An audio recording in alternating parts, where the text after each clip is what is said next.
What She Left Behind, written by Finn Wilder. Chapter 1. The sun was too bright for a day like this. It poured down through the branches of the ash trees that lined the old cemetery, catching on the polished wood of the coffin and the glossy shoes of people who hadn't set foot in her house for years. Birds chirped somewhere nearby. A breeze moved gently through the grass. Nothing about the world seemed to understand what had been lost. Wren stood apart from the others, off to the side.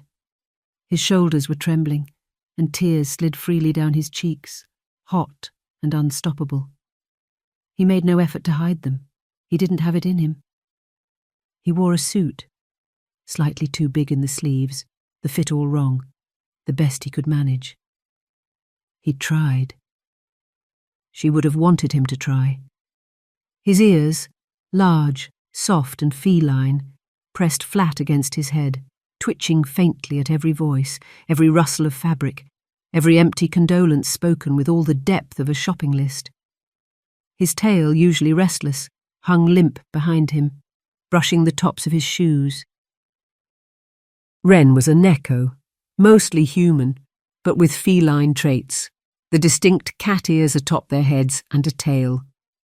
Neko were a recognised subspecies, rare in quiet towns like this, but not unknown in the cities, where they often worked in cafés, shops, restaurants or service roles. They were born, not made, and while their origins were still not entirely understood, they were as real and lawful as anyone. Most people didn't quite know what to make of them. Curious glances were common. So were hushed voices and sidelong stares. Some treated them as curiosities, others didn't bother with civility at all. But not Edith. Her name was Edith Bennett. Wren had noticed the sign on her garden gate one day, room to rent, and had knocked, with low expectations. But she invited him in, offered him a fair rent, and never once made him feel like he was anything less than welcome. In time, their lives simply folded around each other. Meals shared, garden tended, shopping trips together, long chats over cups of tea. What began as a simple lodging grew into something far warmer. A quiet companionship. A beautiful friendship. The kind of bond that, over the years, came to feel almost like that of a grandmother and beloved grandson. Edith had become Wren's best friend in the whole world. Wren didn't know what to do with his hands. They'd been holding hers just days ago, cool and frail, but still managing to squeeze his gently, the way she always had when she wanted him to feel safe or reassured.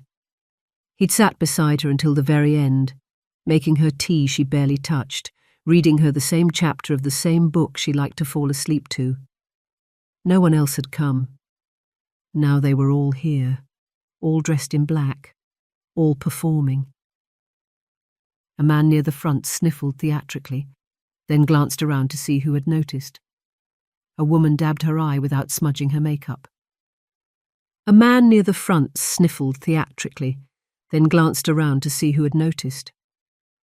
A woman dabbed her eye without smudging her makeup. Wren didn't know their names, and he didn't care to learn them. They'd called him the boy when they'd arrived. Not Wren, certainly not family, just the boy who lived upstairs, the one she took in, the one with ears and a tail. He wasn't listed in the order of service. No one offered him a tissue. No one even looked his way. He bowed his head as the tears fell relentlessly, quiet, unhurried, and full. For her. For the 6 years of quiet life they'd shared. For the aching truth that he no longer knew who he was without her.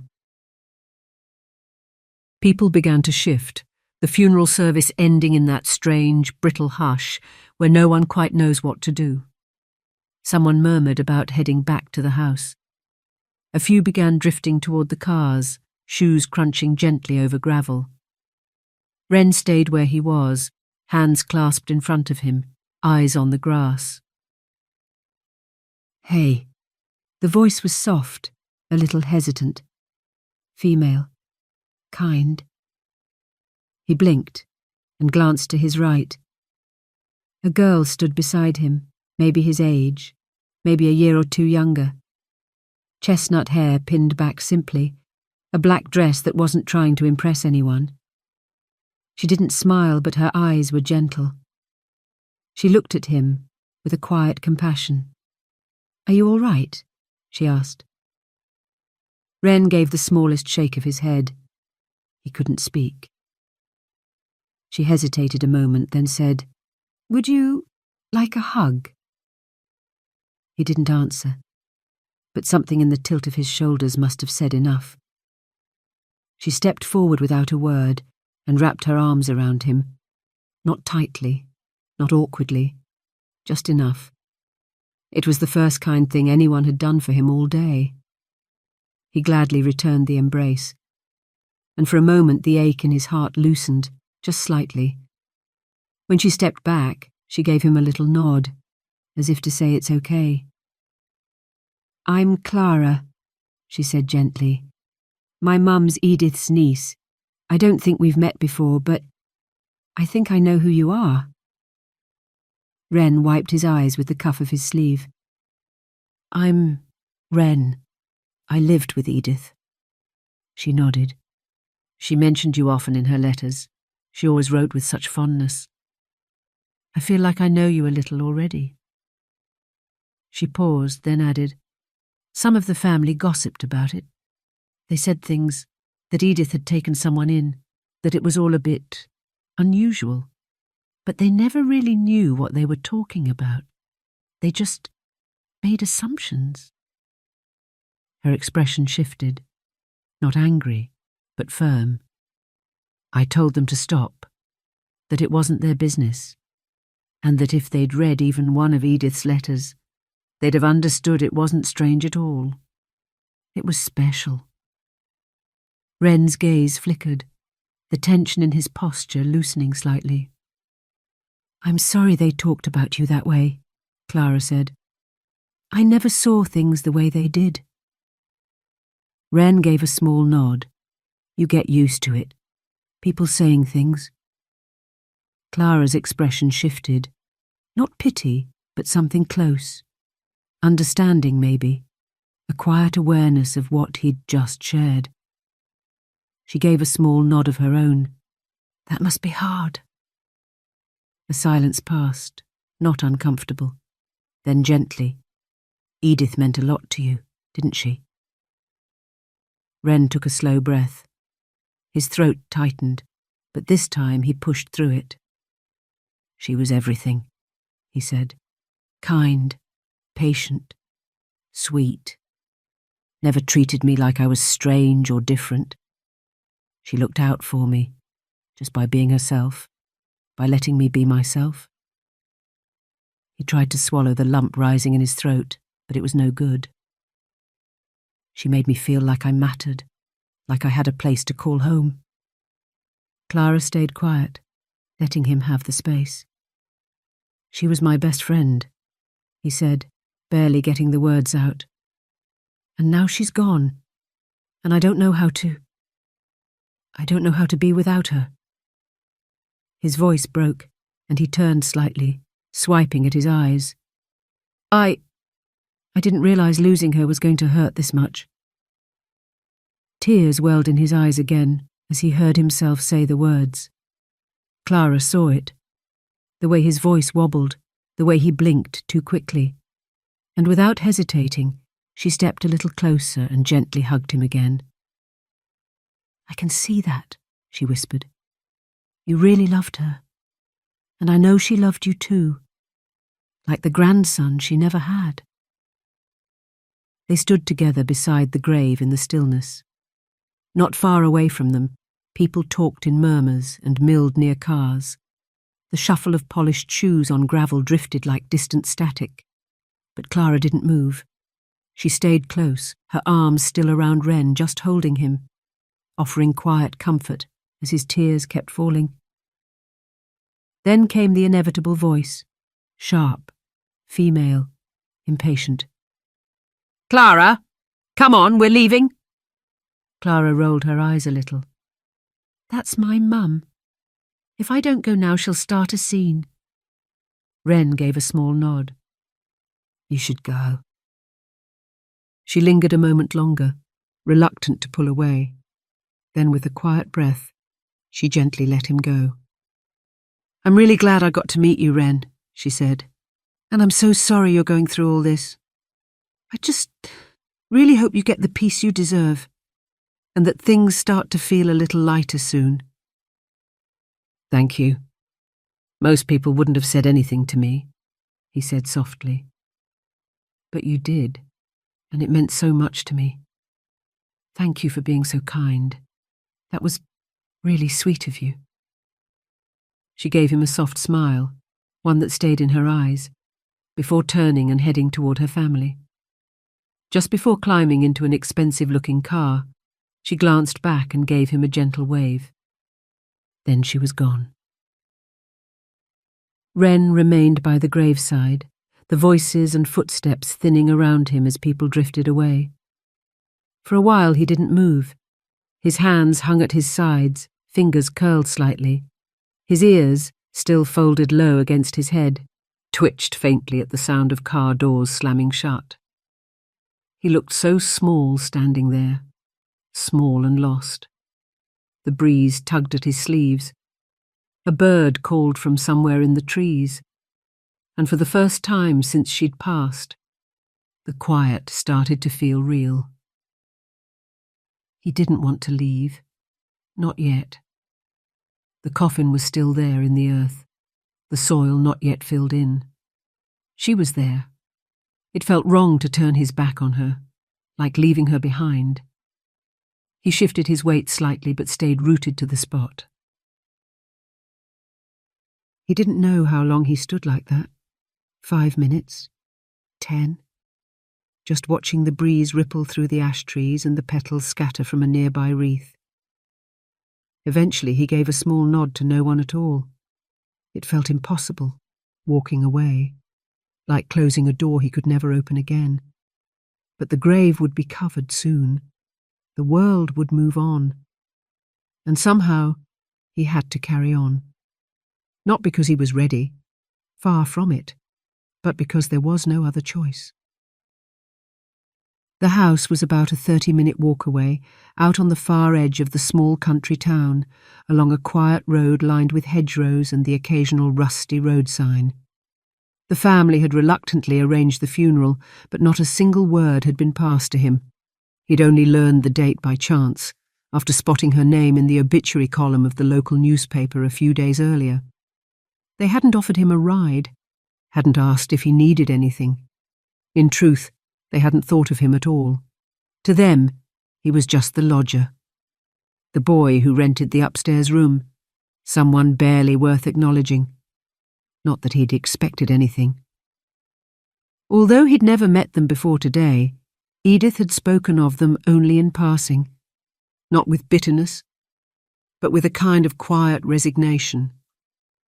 She'd once joked they'd sell their own grandmother if there was money in it. Looking at them now, he realized it likely hadn't been far from the truth. He started the lonely walk home. The sun was warm on his shoulders, but it didn't reach inside. With every step, the weight in his chest seemed to grow heavier. That house, his home, had always been filled with quiet warmth. The rustle of newspaper pages, the click of the kettle, her voice humming old songs in the kitchen. Now it would be silent. Just the thought of it brought another wave of fresh tears, and as he walked, his ears still low and tail dragging, the ache twisted sharp in his chest all over again. What She Left Behind, Chapter 2. A soft breeze moved through the hedgerows, stirring wildflowers along the verge. Somewhere in the distance, a dog barked, and a tractor hummed far off behind the hills. Wren kept walking, one foot in front of the other, the weight of immense grief pressing into every step. His thoughts drifted back as he walked, to to how he first came to meet Edith. It had been cold that day, the first time he'd seen the house. He'd been walking the long way around town, not ready to head back to the hostel. The little sign in the front window had caught his eye. Room for rent. Clean, quiet. Inquire within. He'd stood at the gate a long time, clutching the strap of his satchel, trying to decide whether it was even worth knocking. In the city, some were reluctant to rent to Neko. There were always too many questions, too many side glances, but he needed somewhere steady, somewhere safe. "I don't want to waste your time," he'd said quietly, humbly. "I just saw the sign and thought I'd ask. I know not everyone's comfortable renting to—" He hesitated, his gaze dropping to the floor. "Someone like me." The woman didn't flinch. She studied him for a moment, not unkindly, just taking him in.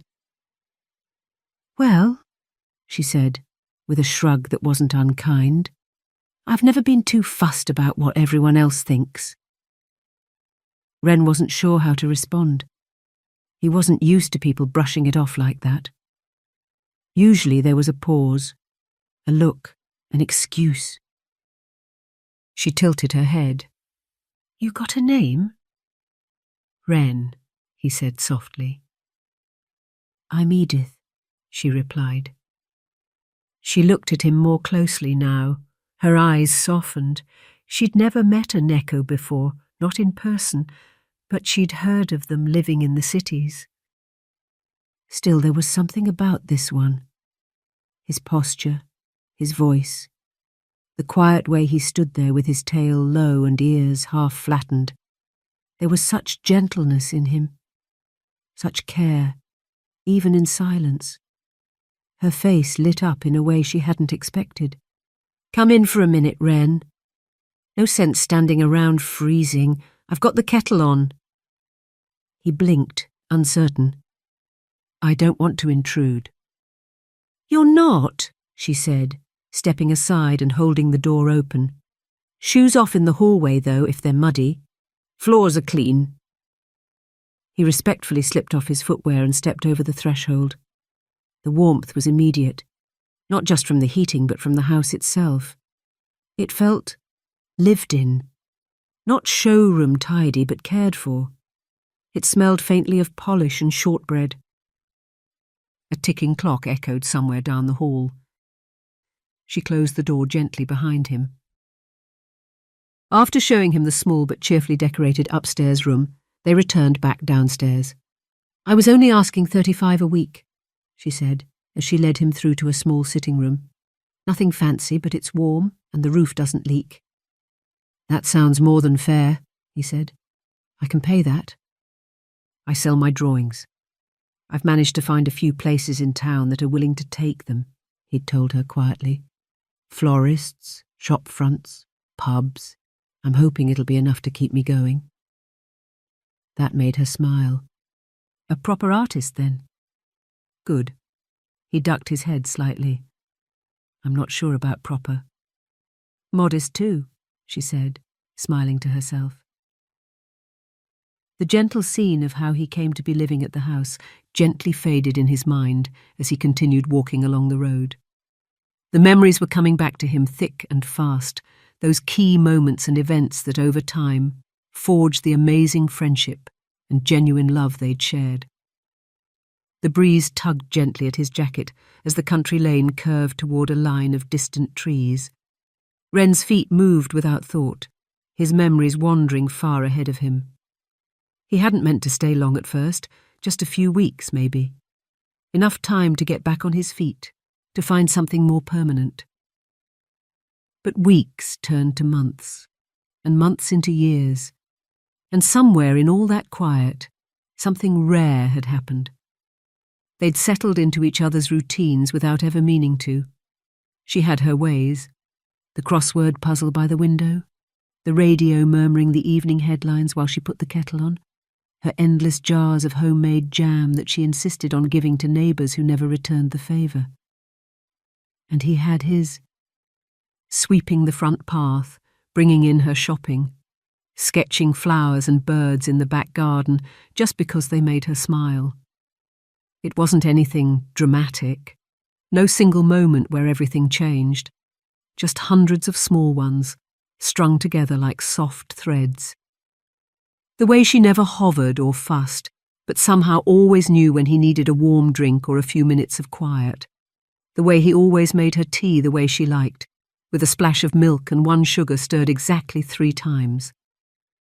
She never asked questions about where he'd come from or why he seemed to flinch when people raised their voices. And he never asked why she always left the porch light on at night, even when she went to bed early. They just understood. To anyone else, they probably looked like an odd pair. The elderly woman with the sharp wit and the cat-eared boy with the down-turned gaze. But inside those walls, they were something like a family, not by blood, not by name, but by choice, by kindness. And it was that kindness, quiet and unspoken, that had given him something he never quite had before. A place, a home, a sense of family. What she left behind. Chapter 3. The gravel thinned beneath his shoes as the narrow lane gave way to a quieter stretch of country road. Hedgerows leaned in from both sides, and in the distance a line of jackdaws danced across the sky, their shapes fleeting against the late afternoon haze. Wren kept walking. The ache in his chest hadn't lessened, but it had shifted, less sharp now, more like a bruise that spread through him with every step. He thought about Edith's family, the ones he'd seen earlier, standing at the graveside in polished shoes, their eyes dry and their expressions composed. People she'd spoken about only in passing, if at all. People he knew hadn't visited in over a decade, certainly not once in the 6 years he had been there. There had been photos, framed smiles on bookshelves, children at picnics, a young woman holding a birthday cake. Most were clearly old, faded, a little sun-bleached. A few had come tucked into Clara's letters over the years, but none of those faces had ever appeared at the door. No unexpected visits. No cards on the mantel come Christmas or birthdays. He'd always been curious, wondered about it, but he never asked. And now, having seen the family, heard the clipped voices, the distant way they'd referred to Edith as if even attending her funeral was a burden, it all made sense. Edith would have been alone without him. He'd known that, and it had mattered. Not because it made him important, but because she was. She deserved to be seen, to be cared for, not out of duty, but out of love. And now the thought of her being remembered only in passing by those who'd barely known her, while the real story of who she was faded quietly into the background, that didn't sit right. They'd found each other in the quiet, in the rhythms of daily life. He'd brought her tea. She'd made space for his art. They'd listened to the radio, folded laundry, shared silly thoughts and quiet jokes that never made it beyond their walls. There was no grand revelation, no life-changing moment, just days and trust and gentleness. And over time, that had built into something solid, something rare. She had acquaintances in town, people who waved, people who liked her, stopped to chat, but no one else really saw her. Not the way he had. Not the way she deserved to be seen. He hadn't just rented a room. He'd become part of something sacred, something mutual and quietly precious, and she'd known it too, right to the end. Now, with every step that brought him closer to the house, the silence ahead of him grew heavier. The rooms would be cold, the kettle quiet. No humming in the kitchen. Just empty walls, and the quiet of a life halted mid-sentence. The road curved gently, narrowing as it slipped past thickets of honeysuckle and bramble. He knew this stretch well. Every bend, every leaning post, every patch of wild forget-me-nots that always came back in spring. Birds called from the hedgerows, their songs overlapping in messy little bursts. With his heart so heavy, their noise felt strangely comforting. He kept his eyes down, watching his shoes scuff the dry dust at the road's edge. But his thoughts drifted ahead, toward the house. Not a village house, not some neat row of terraces tucked between others. Edith's cottage stood alone, nestled back from the road, tucked behind a low stone wall and a wrought iron gate that creaked when the wind caught it just right. The garden had always been her pride. A winding border of lavender and foxgloves edged the path, and the lawn, never quite perfect but always tended with care, stretched back toward the sycamores. Wren could still see her there, sun hat slightly askew, humming softly as she knelt beside the rose bed, with her gloves tucked into the waistband of her skirt. She'd shown him how to deadhead roses without bruising the stem. He'd surprised her by picking it up quickly, by remembering the names of every variety: Peace, Queen Elizabeth, Iceberg. Over time he'd grown to love those moments. Quiet afternoons spent elbow-deep in soil, side by side, companionable and wordless. Sometimes when the weather was good, they'd sit at the little cast-iron table near the kitchen door, a pot of tea between them, the lid clicking faintly each time it cooled. They talked about everything and nothing, the state of the world, what birds they'd spotted that week, her plans for a summer house, something modest, she'd said, a place for potting cuttings and sitting with a good book when the wind picked up.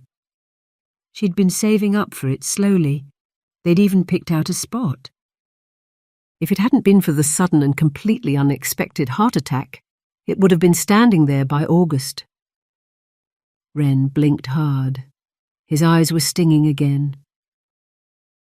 The last stretch of lane sloped gently upward, and just beyond the ridge, the tall treetops in the garden came into view, familiar yet small against the wide open summer sky. The closer he got, the quieter everything seemed to become. The birdsong faded. Even the breeze felt thinner somehow.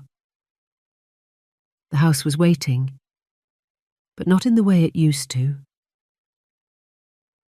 The slate roof caught the midday sun, and for one fragile second, it looked just as it always had, timeless, familiar, still holding the shape of their life together. But then his gaze dropped to the front garden, and his heart immediately sank. Several cars, large, glossy, expensive, were parked in the driveway. Some of them had carelessly driven over the grass. The well-kept lawn, once Edith's pride, was scarred with fresh tire marks, one set deep enough to tear a long furrow in the turf. A bit of paper fluttered near the gate. A drinks can lay crushed beneath one of the hedges. He stopped walking. The quiet of the place, the gentle harmony he had always known, had been shattered. He stepped off the lane and made his way up the narrow garden path.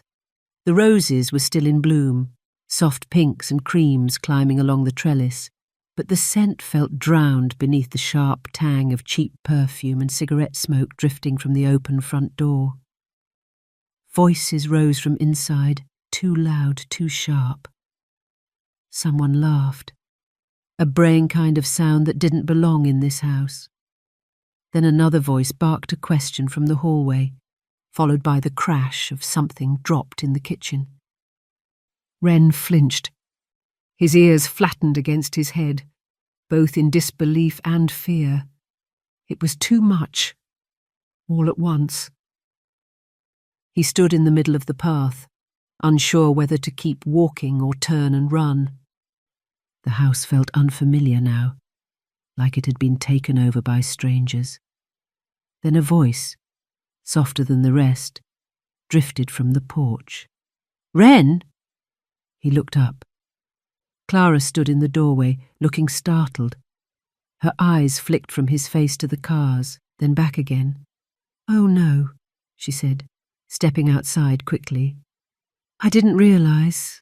I thought they were going straight home. I'm so sorry. I didn't know they were coming here." She glanced over her shoulder at the open door, her expression tightening.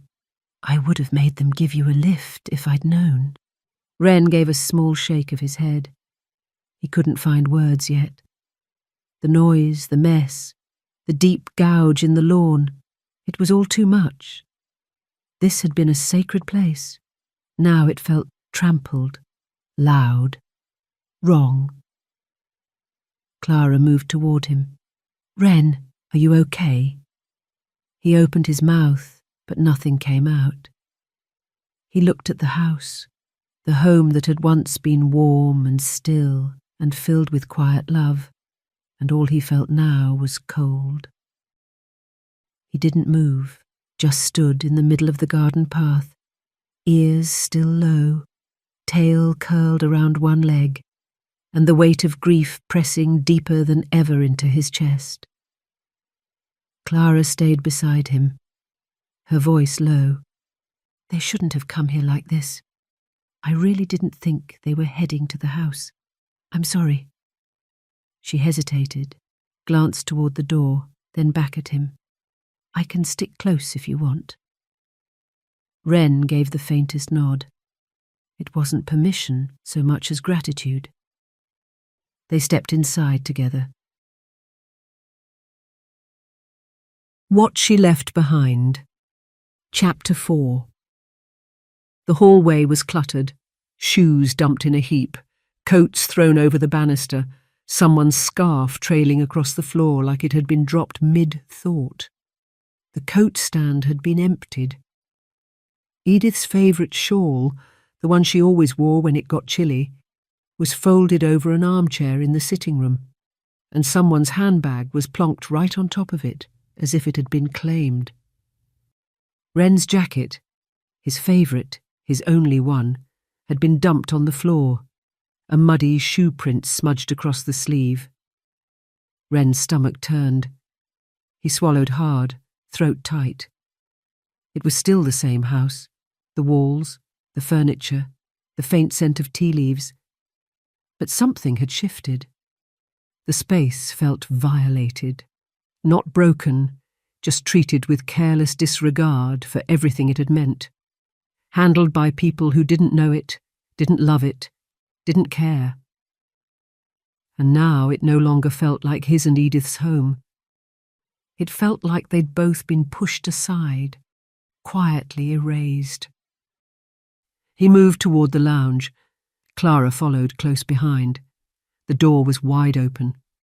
Noise spilled out, overlapping arrogant voices, the clink of glasses, the radio playing something upbeat in the background that clashed horribly with the mood. He stepped into the room. The scene inside was like a punch to the chest. It had been her favourite place. The afternoon sun used to spill through the net curtains, pooling across the carpet while she sat and read with her feet tucked up.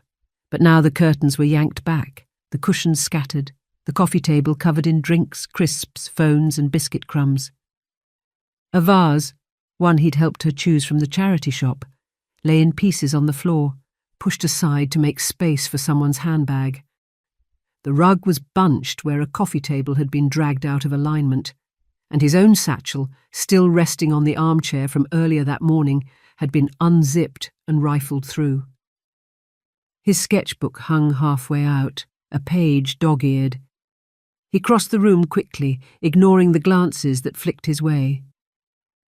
"Who's he again?" someone muttered. Wren didn't answer. He didn't even look up. He picked up the satchel, checked its contents without drawing attention, and pulled the zip closed with care. The conversations didn't stop. They just bent around him, Some legal-looking papers lay on the dining table.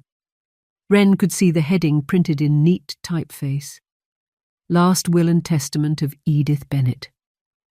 The pages were already creased from too much handling. Everyone had taken a turn reading it, or at least skimming for the parts that mattered to them. "It all comes to us," someone said. "House, land, contents, everything." Wren's hand froze on the strap of his satchel. "We could sell. The land alone's worth a small fortune. If we knock it down, put up luxury flats, we'd make 5 times as much." "She always said it would stay in the family," another added. "Told me so at her birthday." "Which one?" A shrug. "I don't know, but it was more than a decade ago." Laughter followed, short, smug, and entitled. Wren's hand froze on the strap of his satchel. The words hit like a punch to the chest. Knock it down, sell it off, make 5 times as much. Edith's home. The only place he'd ever truly felt safe and loved. He felt it like a bruise blooming in his heart, like they were being erased. Their quiet life together reduced to an inconvenience, swept aside and forgotten as casually as old trash. Carefully, he eased the sketchbook back into his bag and zipped it closed, his movements stiff and deliberate. His eyes burned, but he refused to let them see. He didn't speak, didn't make a sound. He simply rose, satchel clutched tight to his chest, and stepped out of the room before the tears could come. He stopped just outside the door, tucked into the corner of the hall. Clara still followed him, silently, her face drawn. They stood quietly, just within earshot, as the voices from the sitting room kept spilling through the open doorway. They were talking over each other, arguing about what solicitor Edith had used, whether there was a safe, if the china was worth anything. What none of them had even considered was how much can change in a decade, or that the kind of people who vanish for that long might not be the ones left in someone's thoughts at the end.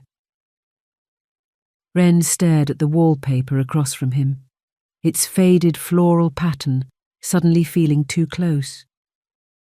Behind him, the voices carried on, loud, thoughtless, tangled up in half-memories and careless suggestions, like the house was already theirs, like she had never mattered.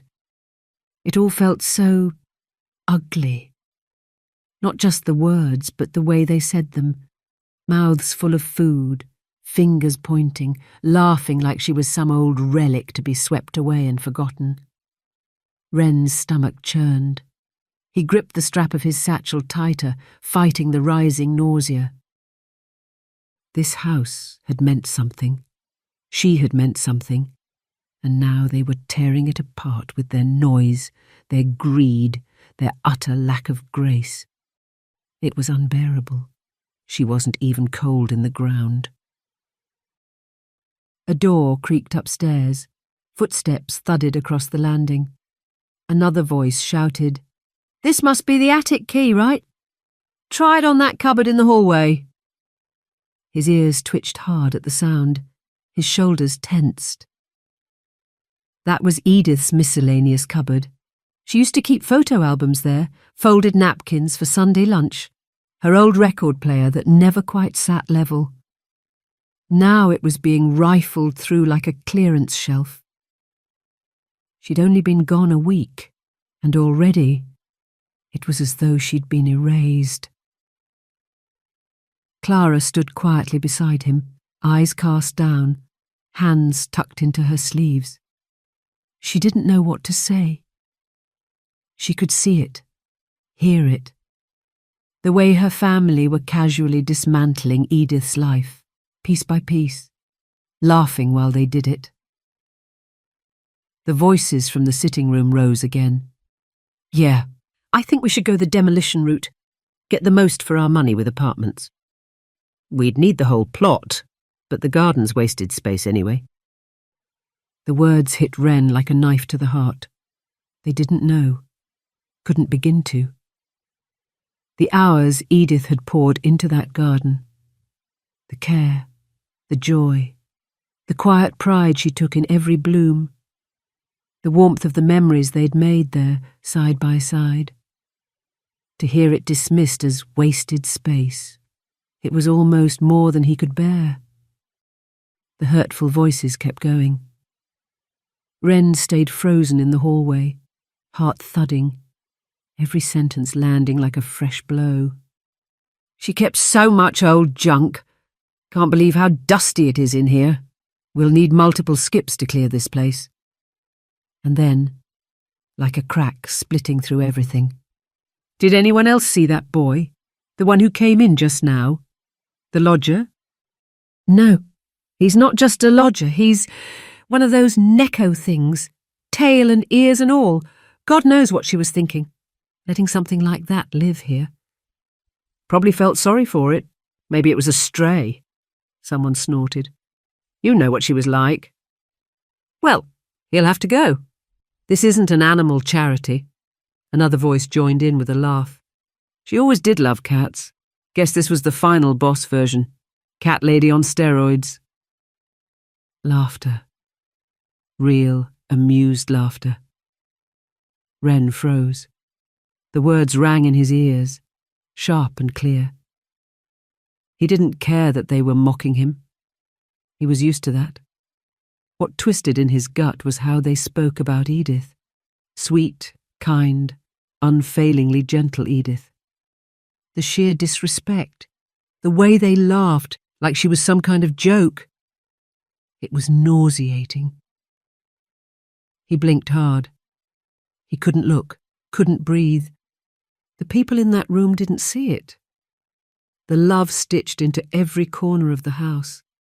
The way she'd tended her garden. Baked bread that filled the air with warmth. Folded towels just so. The fresh jar of jam still sitting on the kitchen shelf. The quiet hours they'd spent together under the garden parasol, listening to birdsong.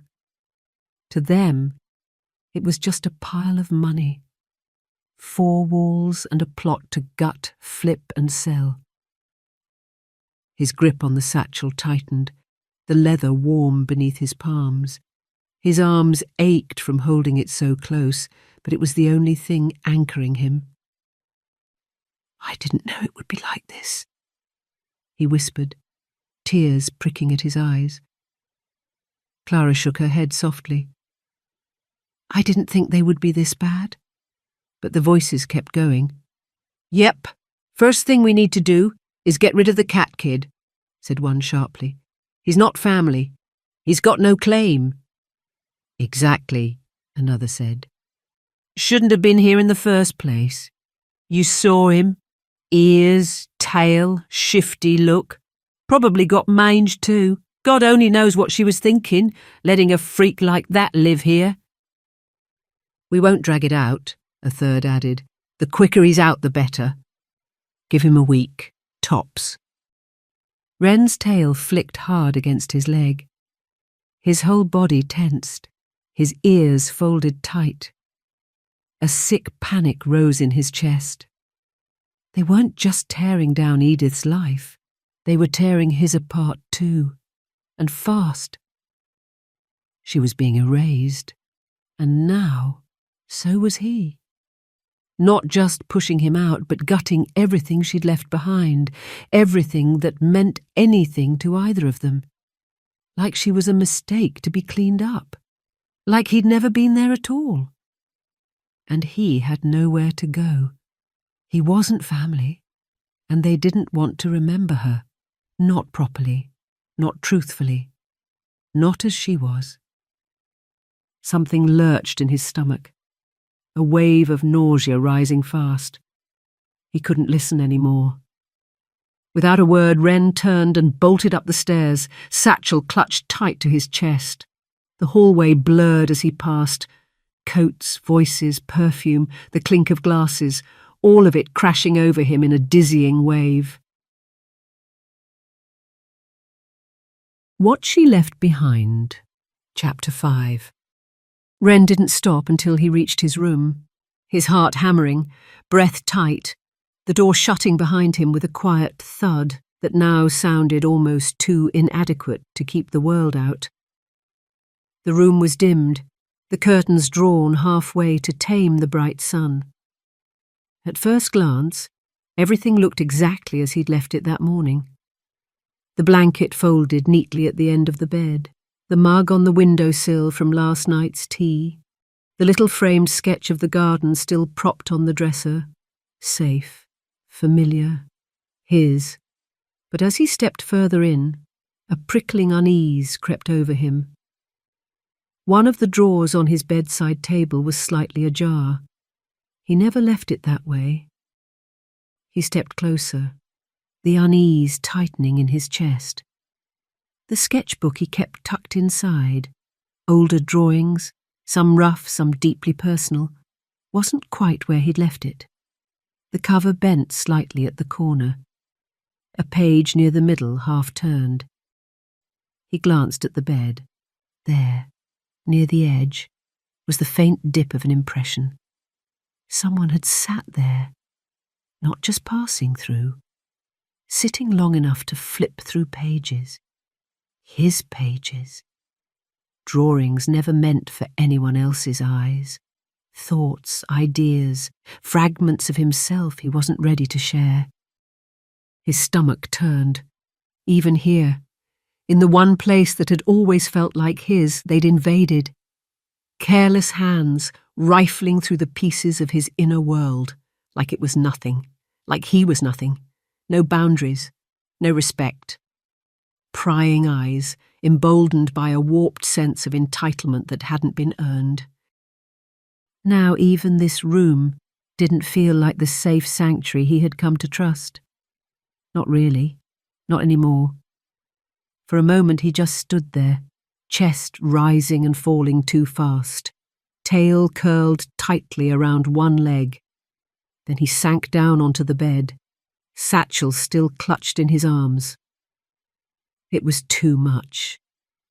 The noise, the words, the careless talk of tearing it all down, the one place he felt safe. He leaned forward, elbows on his knees, and let his head drop. He didn't sob, not this time, just sat there, drained and silent, the weight pressing in too deep for sound.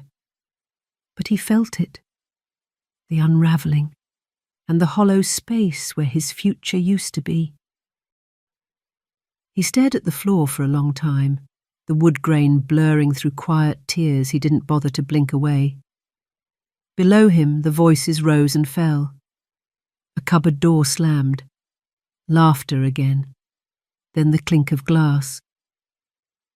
They were still down there, still pulling her life apart with the callous indifference of people who'd already forgotten her, as if she were a burden they were finally free of, not a person they once claimed to love.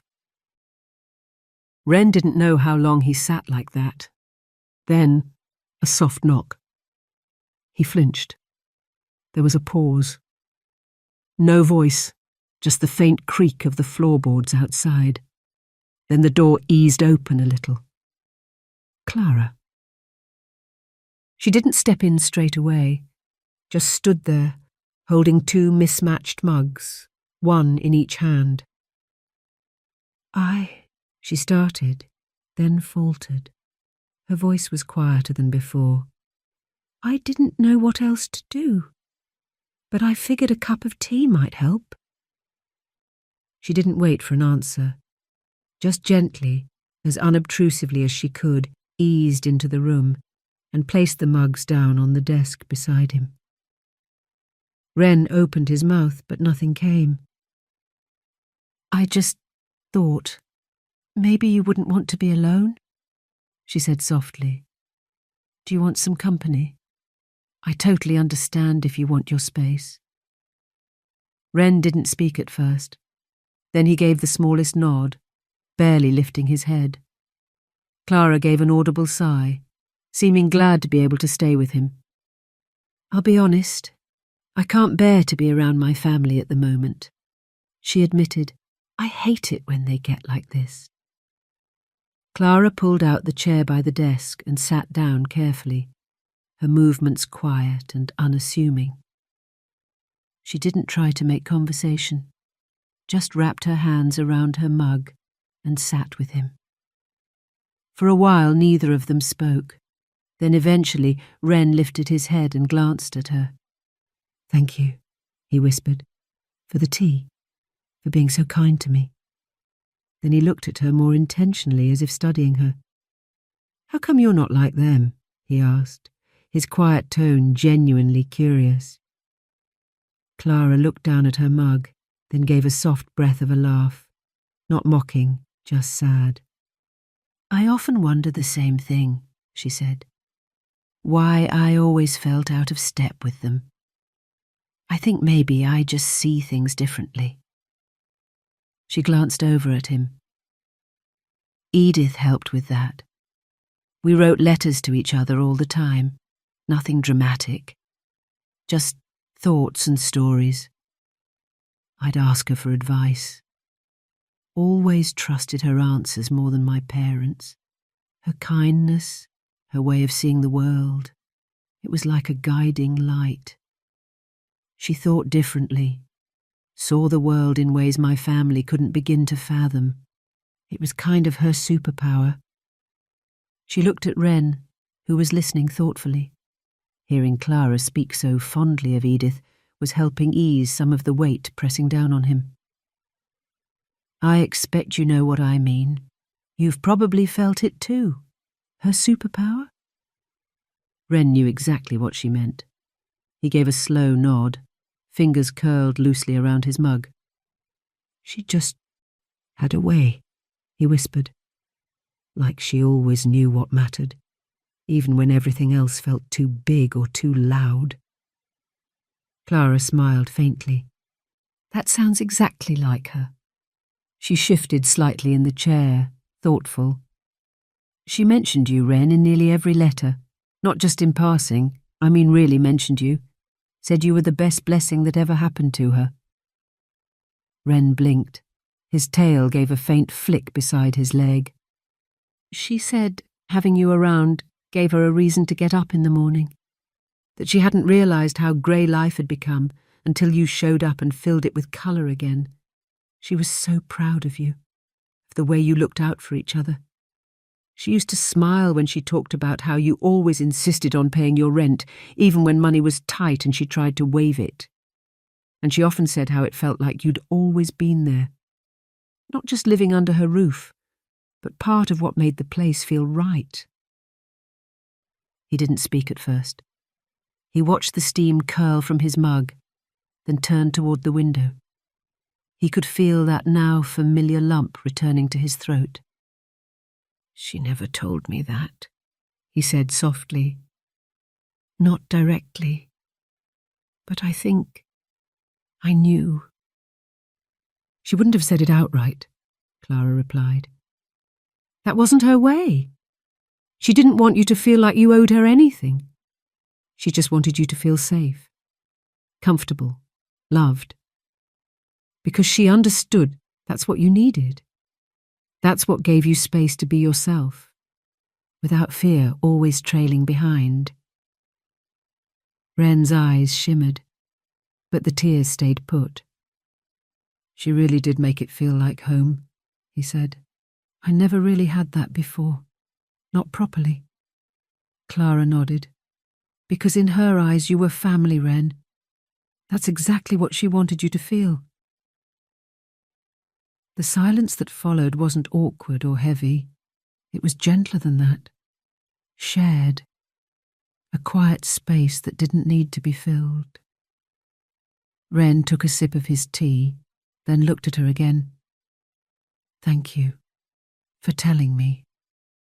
It means a lot." Clara smiled kindly. She hesitated a moment, then said, "You were her greatest joy, Ren, and that doesn't have to vanish just because she's gone." He looked at her, unsure. She gave a soft nod. "What you gave each other, that kind of love doesn't just disappear. It lives on in you. In your heart, in this house. It lingers. Her voice softened again. I know everything feels impossible right now. I don't know what's coming next, but I do know you're not alone. Before Clara could say more, the phone began to ring downstairs, sharp and sudden. The sound sliced through the quiet like a blade, loud and jarring, halting the loud, chattering voices below. Wren stood up, almost on instinct, heading for the stairs, because that's what he always did when the phone rang. It had been just him and Edith for so long. Answering it had become second nature. Clara rose too, quietly following. But he'd barely reached the halfway point when a voice called out from the sitting room. Got it! He stopped on the step, hand tightening around the banister, listening. There was the faint rustle of the receiver being picked up. A pause. Then a woman's voice, puzzled, amused, floated up the stairwell.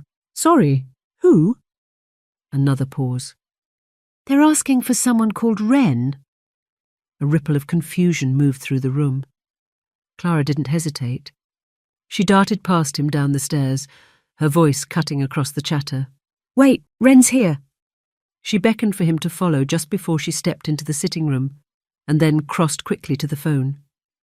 Without waiting for permission, she hastily took the receiver from her mother before anyone could object. It's for him, she said, glancing back as Wren entered behind her. He could feel the weight of their stares, the silence, the unspoken judgments. Clara held out the phone to him. Here. Her mother gave a tight-lipped look. Whoever it is, they sounded serious. Wren accepted the handset with both hands, careful not to fumble it. His voice came out soft, uncertain, voice barely above a whisper. Hello? Hello, is that Wren? Wren Elwood?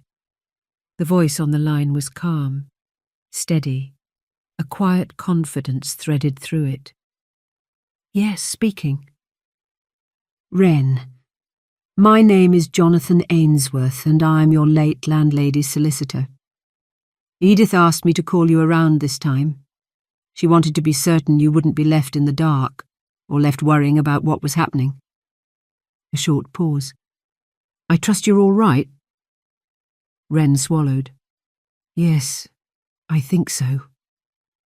I understand, Ainsworth said gently. She said enough to give me a reasonable idea of how things might be unfolding right now. I won't keep you. Just to let you know, I'm on my way to the house. I can't discuss anything sensitive over the phone, but we'll speak properly when I arrive. Wren glanced around the sitting room. The voices had grown louder, laughter mixed with clinking glasses and people talking over one another. Yes, sir, I understand, he said softly. There was a pause on the line. Then Ainsworth added, voice low but steady. Edith told me a great deal about you, Wren. She wanted to make sure I understood the kind of person you are. His voice softened. I'm sorry you're having to face this part alone. Another pause, but just hang in there a little longer. Because from here on, you're not on your own. I'll be with you very soon to explain. Then more softly.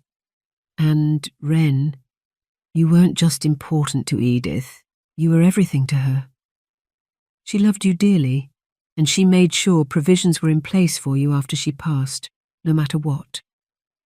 Try not to worry yourself too much. Things aren't quite what they might seem right now. Wren didn't speak, but Ainsworth heard the faint sniff, the unsteady pull of breath, the kind that slips out when someone's trying hard not to cry. The silence stretched, just a little too long, as if one more word might split everything wide open. His voice gentled further. You sound shaken. Are you all right, Wren? Wren gave a small nod, eyes on the floor. Uh-huh. There was a pause. Ainsworth had a fair idea of the situation. He could tell Wren was extremely anxious. stuck in a room full of arrogant, self-entitled people who didn't care. The boy was doing his best to cope, but it was clear this was torture for him. Ainsworth knew he needed to let Wren get off the phone and retreat somewhere safe.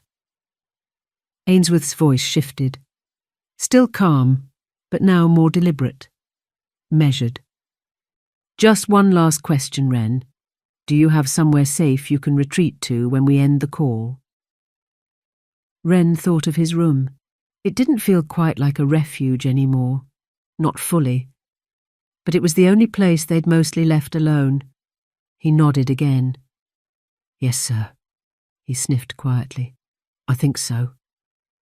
Good, Ainsworth said. Go there now, son. Try to stay out of sight. I'll handle everything when I get there. No need to say goodbye. Just hang up and retreat. I'll be with you very soon, 20 minutes tops. Just hang in there, okay? Then the line clicked softly and went dead. Wren stood for a moment, phone still in hand. His fingers trembled slightly. He felt wrung out, and the call had added another layer of confusion that made his head spin. Who was that? Demanded a deep voice behind him. He turned slowly. One of the uncles, broad-shouldered, thick eyebrows, shirt stained down the front, stood with arms folded, watching Wren like a problem that needed solving. Edith's solicitor, Wren murmured, his voice soft and quiet. He said he's on his way here. That got their attention. From the sitting room came a shift in tone. Someone said, "Oh, excellent! Probably to help us get the paperwork finalised." Another chimed in with a laugh. Yeah, the sooner we get this dump demolished and those new flats up, the sooner we start seeing some real money. Wren's fingers clenched around the phone. The words hit like blunt force, crude and brutal, stripping her home of everything it had meant. It felt like watching someone smash a cherished photograph, frame and all, just to get at the glass. The man in front of Wren gave a crooked smile. He stepped closer, voice lowering but no kinder. Well, you've had a nice run, haven't you? But we'll be needing the house sooner rather than later. So, let's call this your week's notice to vacate. The timing hit like a kick to the ribs. Deliberate. Heartless. Wren stood frozen, the words lodging somewhere deep, where fear and disbelief lived side by side. He blinked, but the sting in his eyes refused to go. His chest tightened, the pressure behind his eyes tipping over into tears he couldn't hold back any longer. It wasn't just the threat. It was the finality of it, the coldness, the ease with which they swept him aside, as if everything he and Edith had built together meant nothing at all. 7 days, the man repeated, turning away, completely unfazed by Wren's rising distress. That's generous, if you ask me. Someone near the door gave a shrug. Yeah, he's not even family. She just let him stay here. Another voice, dry, amused, took him in more like a stray off the street. What was she thinking? So he's been living here like it was his place, someone muttered. It's not, never was. That's just not true, Clara said suddenly, her voice sharp as it cut across the room. The voices faltered. A few heads turned. Mum found a ledger earlier, she went on, tight-voiced but steady. Aunt Edith kept track of everything. Rent, bills, groceries, all of it. Wren paid his way. And not just that. He looked after her. He paid for things she couldn't manage anymore. Medication, appointments, the heating, some months. Her face flushed deeper as the words gathered force. He was more family than any of you ever were. A pause followed. Not silence, but that brittle stillness that comes when the truth lands harder than expected. Clara's gaze swept the room. He took care of her, properly, quietly, with dignity, You should be thanking him, not treating him like an inconvenience. A woman scoffed. Well, ledger or not, it still doesn't make it his house. He's not family, not by blood. That's all that counts. Another muttered. Exactly. That's all we're saying. Wren stood motionless, heart thudding, the words blurred at the edges, but their meaning landed heavy. Every careless comment stung a little deeper, dragging fresh hurt into a space that was already too full. But Clara's voice stayed with him. She'd stood up for him, here, in front of all of them, and said the things he couldn't. Not in this room, not in this crushing atmosphere. He didn't know how to thank her, didn't have the words. And even if he had, he doubted he could have spoken them. His chest still ached from the call, from hearing, out loud, how much he'd meant to Edith, that she'd loved him. It had stirred something deep and raw, and hearing the others speak as if none of it mattered only made it harder to hold his composure. He'd barely held it together through that call. Now every breath felt too close to him breaking. He set the phone receiver gently back into place. Then, as he felt the tears begin to well up again, without looking at anyone, without a single word, he turned and hurried out of the room and up the stairs. What She Left Behind, Chapter 6.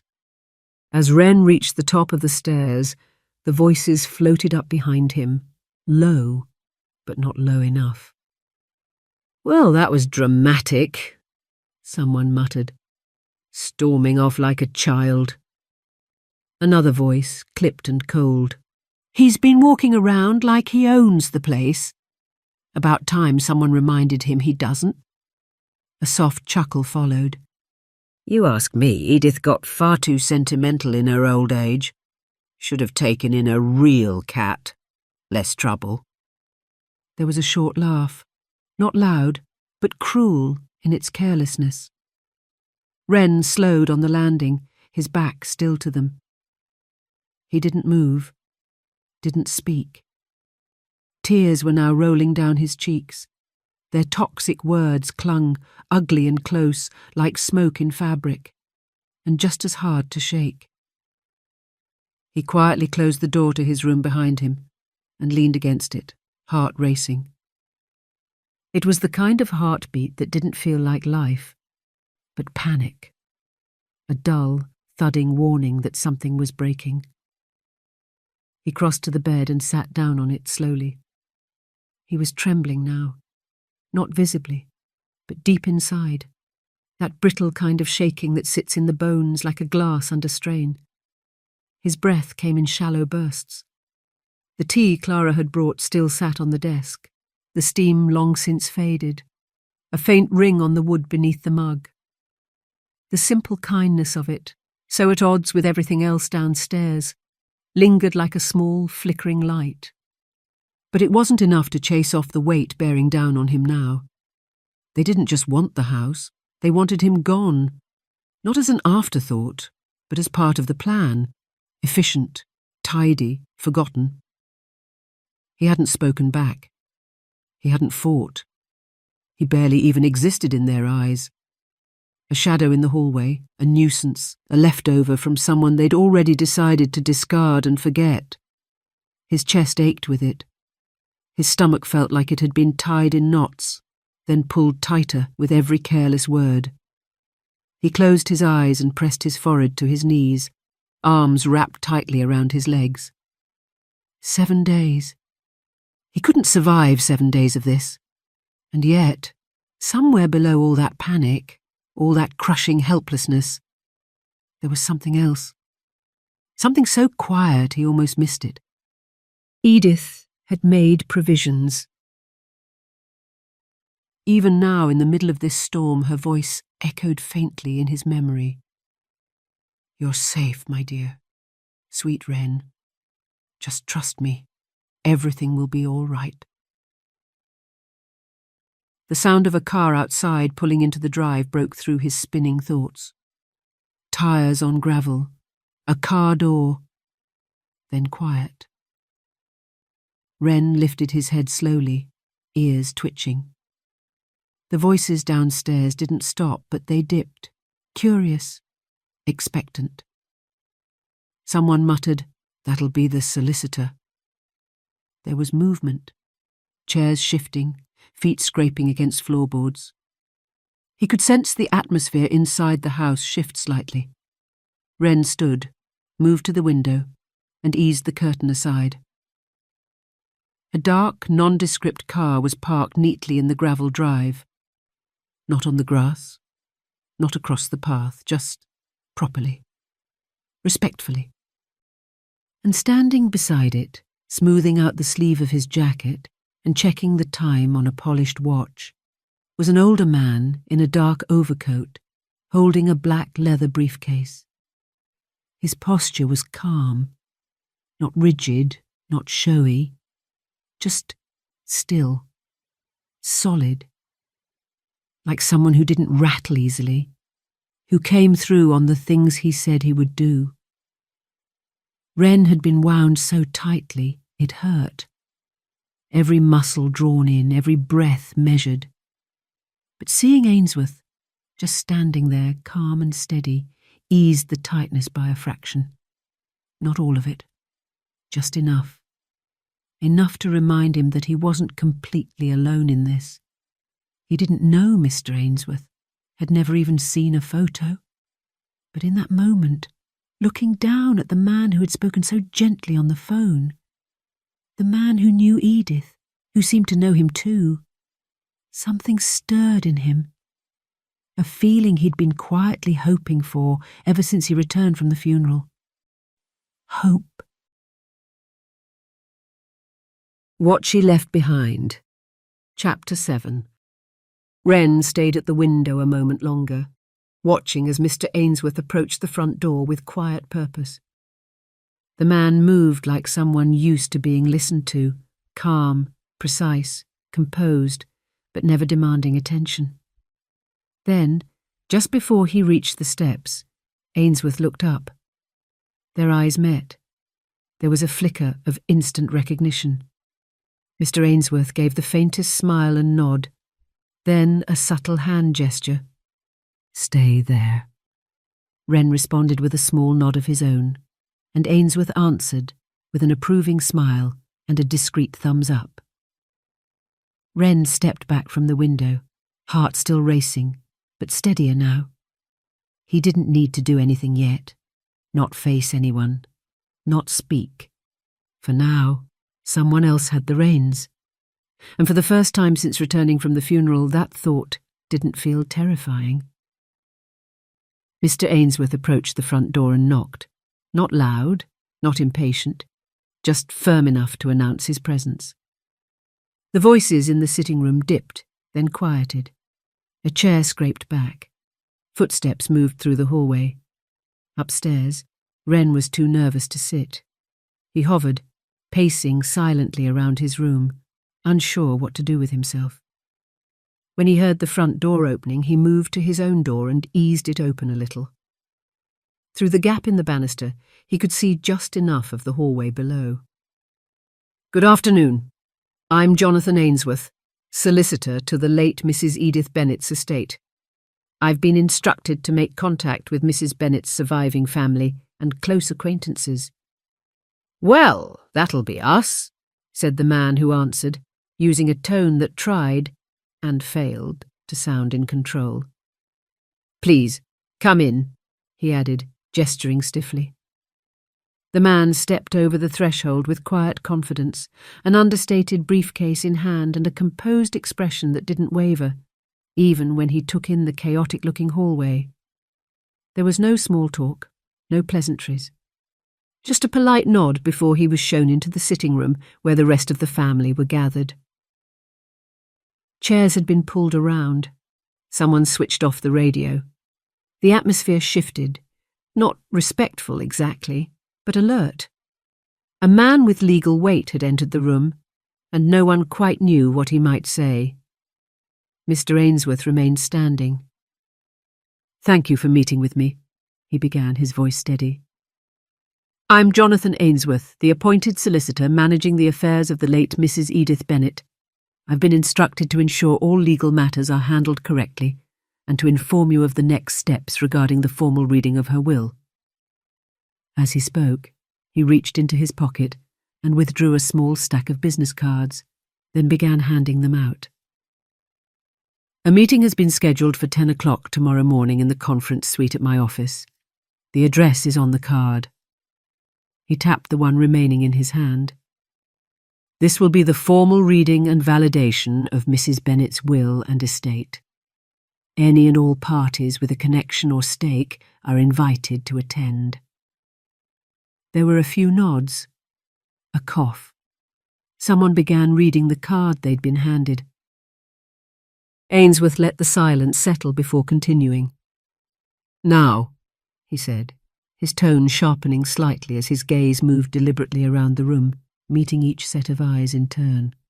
"There's something I'm legally obliged to make absolutely clear." Then his eyes shifted, no longer on the people, but on the room itself. He took in the furniture, the open drawers, the things already touched. The look wasn't hostile, but it carried weight. A quiet warning with no need for raised voices. This house and its contents are now under probate. That places them under the legal protection of the state. Nothing belonging to the late Mrs. Bennet may be taken, removed or claimed until the will has been formally read and the estate legally finalised. Any such action will be considered unlawful, and I urge you, in the strongest possible terms, not to test that boundary. The courts do not look kindly on those who interfere with an estate under official review. A few faces shifted at that, eyes down, throats cleared.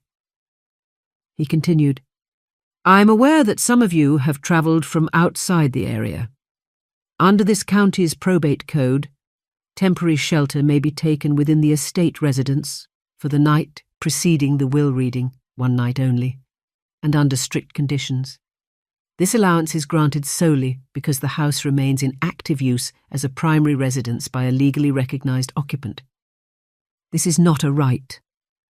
It is a temporary provision extended solely as a courtesy in light of tomorrow's scheduled reading." His gaze moved slowly from one side of the room to the other.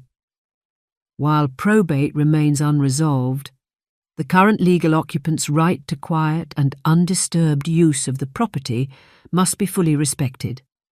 Any behaviour deemed disruptive or intrusive toward that resident may constitute a breach of tenancy protections under current probate guidelines." He let that settle before adding, "If you'd prefer alternative arrangements, I can recommend several reputable hotels nearby.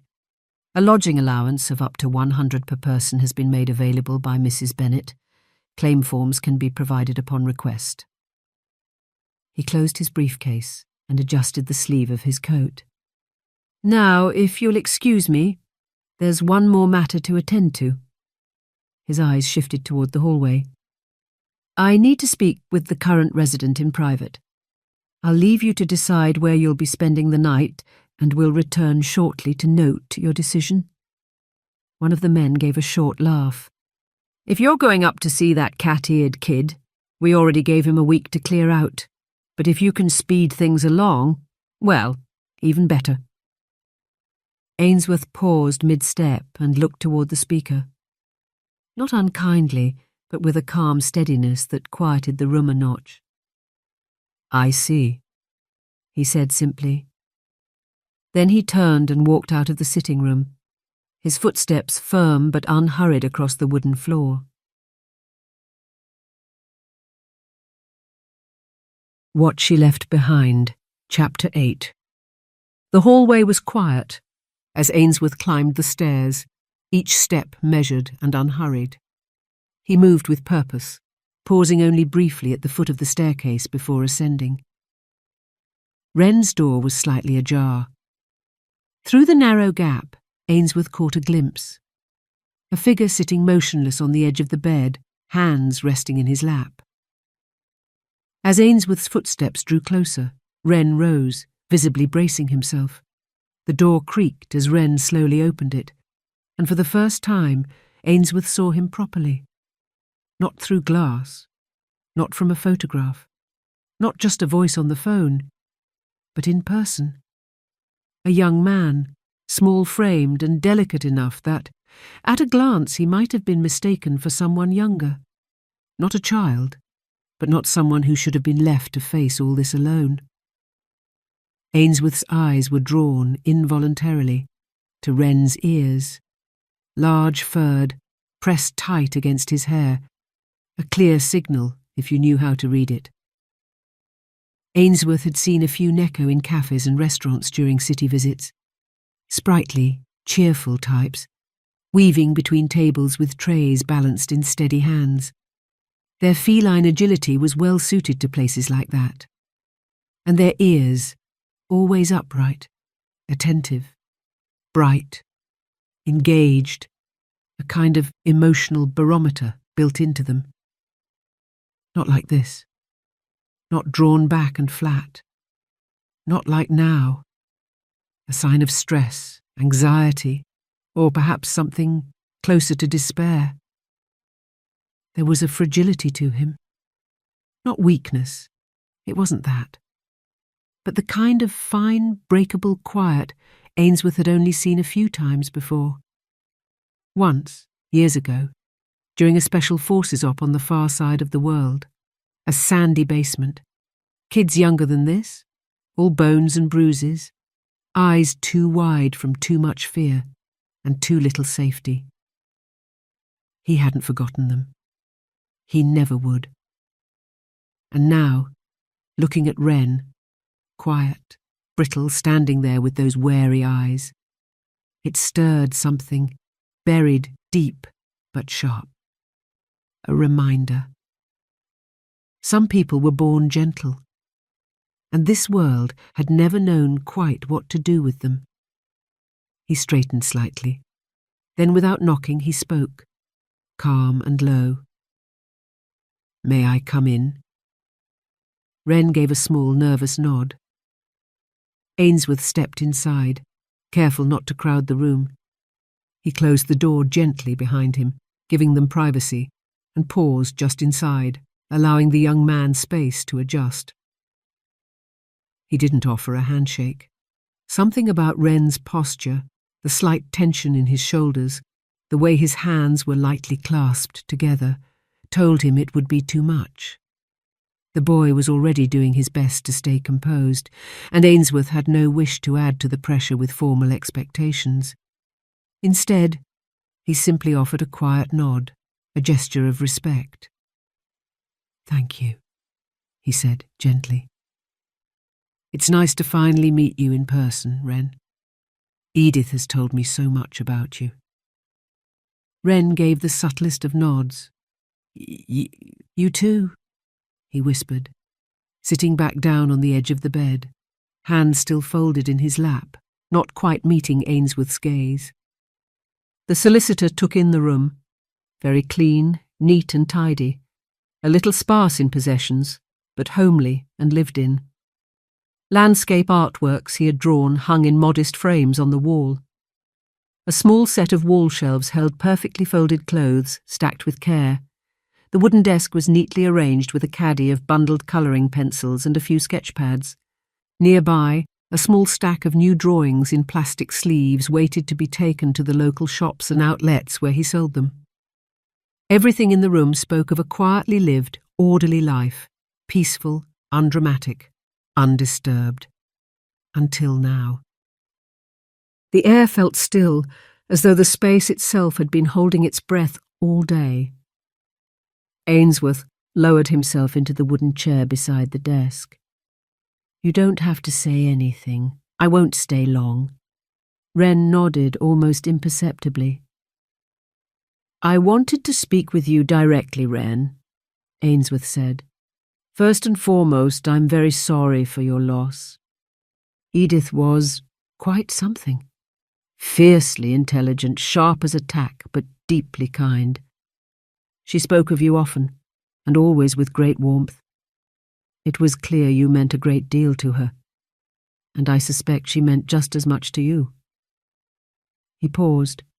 His voice remained steady, though softened. I imagine today has been especially difficult. And having to face it with a house full of strangers and loud voices you didn't ask for, that's most unfortunate. I want you to know, Wren, that I understand how difficult this must be. You're entitled to your space, to your grief, and to not having it trampled over. That earned a flicker of eye contact, brief but real. I wish I could do more for you today, and there are things I would like to tell you, he said.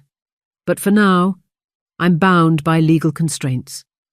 I can't go into detail until the formalities are handled tomorrow.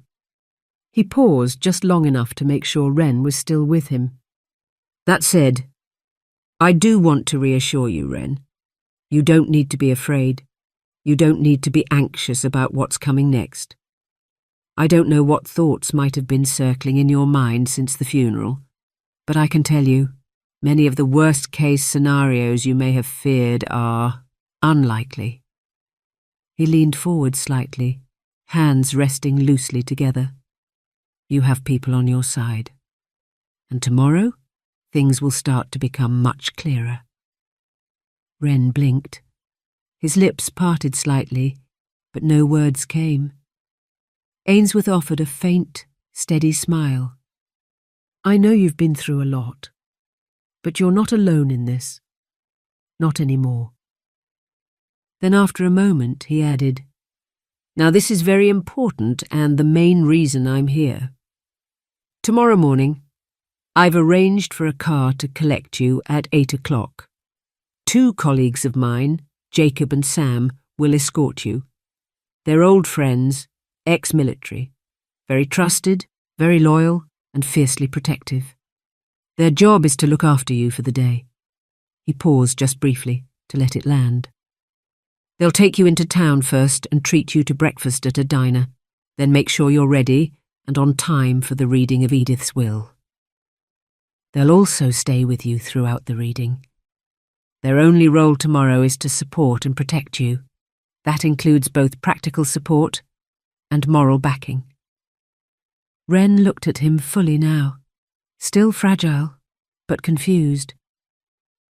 I don't understand, he said softly.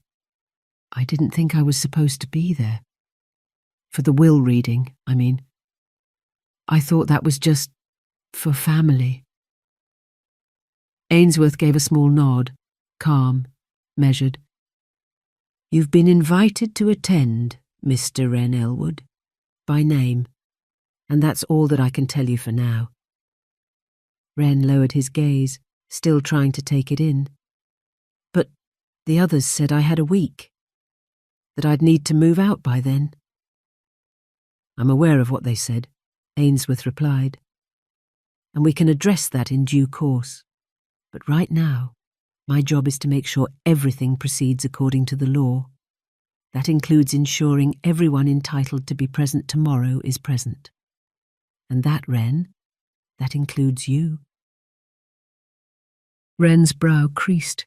But I don't understand why I'd need protection or any of this. I'm not important. I'm not. He stopped himself. His shoulders hitched slightly. I just don't matter that much. A brief silence followed. The words caught Ainsworth off guard, not for what they said, but for the way they were said. Quietly, plainly, as though they were just stating a fact. Something pulled in his chest, not quite anger, not quite sorrow. Something heavier. He exhaled slowly through his nose and gave a faint shake of the head, less in disagreement, more in quiet disbelief that anyone could live their life believing that about themselves. You do matter, Wren, and clearly more than you realise. Edith saw that in you, clear as day, and I see it too. That's all I can say for now. But from everything I've seen, Edith knew exactly what she was doing. Wren didn't answer, but his shoulders eased slightly. The tight curve of his frame relaxed just a little.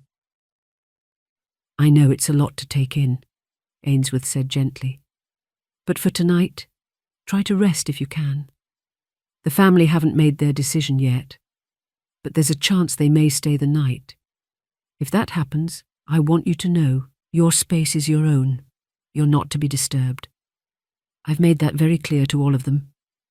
He hesitated for a moment, then added, "But if it becomes too much, if at any point you feel uncomfortable or unsafe, I want you to call me.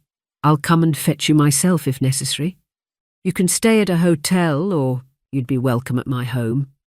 My wife is a kind woman. She'd love to have you as a guest. We've got 2 kids still at home, both teenagers. They mostly keep to themselves these days, but the guest room's quiet, and it's yours if you need it."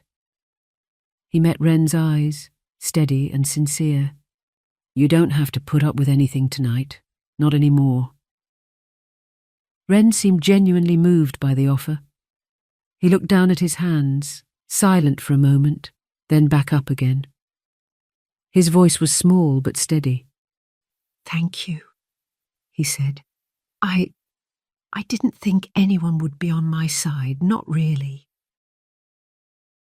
Ainsworth didn't interrupt. He simply waited. Wren's shoulders shifted and he drew a shallow breath. His eyes were starting to shine. The tears came properly now, welling and catching in his lashes before he turned his face away, swiping at his cheek with the back of his hand. "I'm sorry," he murmured, embarrassed. "It's the grief," he whispered. "I keep thinking I've got a handle on it. Then it just hits again, like a wave. Can't stop it. Can't tell when it's coming." "No need to apologize," Ainsworth said gently. "That's how grief works, Wren. You're not supposed to be handling it well, and you're certainly not supposed to be doing it alone." He hesitated, then asked softly, "Is there no one you can call? Someone to sit with you, just to be here tonight, even for a little while?" Wren shook his head slowly, eyes wet again. "There's no one. Edith was the only person I could have called. But she's gone." His voice broke into a quiet sob. He swiped clumsily at his face, his other arm folding across his middle, as if bracing himself. "I'm sorry," he whispered, voice cracking with the effort to stay composed. "I don't mean to—" "You don't need to explain," Ainsworth said gently. "Not to me." He moved a little closer, sliding off his chair and crouching, levelling his gaze without crowding. "You're grieving, and you're doing it with strangers in the house and no real sense of what comes next. That's a lot for anyone." There was a short pause. From downstairs, footsteps moved across the polished floorboards, followed by muffled voices, loud, grating, raucous beneath the surface. "I really hate to leave you like this," Ainsworth said quietly. "And I wouldn't, if there were another way. But I've still got preparations and calls to make, things that need seeing to before tomorrow's reading." He reached into his coat pocket and drew out a card, placing it gently on the edge of the desk. "That's my personal number. If anything happens, if they give you any trouble, or you decide you don't want to stay here tonight, call me." Wren blinked slowly, eyes still wet. Ainsworth hesitated just for a second. Then he stood, smoothing his coat, his voice softer now. "I meant what I said earlier. My wife and I have a spare room. Nice quiet house. We even have 2 golden retrievers and an old cat, if that sweetens the deal." That nearly earned a smile. "You'd be welcome there, Wren. Not as a client, but as someone we'd be happy to have stay with us. I could take you back with me now, if you'd rather not spend the night here. You've already had more than your share for one day." Wren shook his head lightly, wiping once more at his face. "Thank you. I really mean that. But I think I just need to be here, in her house. Just a bit longer, while I still can." Ainsworth nodded, his expression full of understanding. "All right, Wren. Just remember, accepting help isn't a weakness. Sometimes you can't carry it all on your own, and that's all right." He glanced toward the door but didn't move right away. "Jacob and Sam will collect you at 8 sharp. You don't need to worry about a thing. Just be ready when they arrive, and tonight, try to rest. Let the grief come if it does. You're allowed to feel it. You know that, right?" Wren gave a small nod, still quiet. Ainsworth looked at him one last time, then stepped forward, not abruptly, but with quiet certainty, and laid a hand gently on his shoulder. The touch was light but reassuring. "You're doing better than you think, Wren. Truly." Wren looked up. His eyes were glassy, but calmer now. "Thank you," he said, barely above a whisper. Ainsworth gave a slight nod in reply. "I'll see you in the morning." He lingered a moment longer, as if reluctant to leave him alone, then turned and crossed the room. Moments later, the door clicked softly shut behind him. What She Left Behind, Chapter 9. The house felt different on the way back down.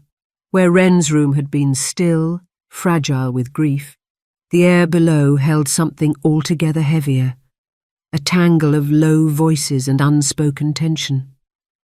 Ainsworth reached the foot of the stairs and paused briefly, listening. Someone was in the kitchen. Cups clinked. A cabinet closed harder than it needed to. He stepped back into the sitting room. A few of the family were still gathered where he'd left them, though the mood had shifted, the earlier smugness now tempered by an edge of uncertainty. Clara sat slightly apart, arms folded, watching him closely.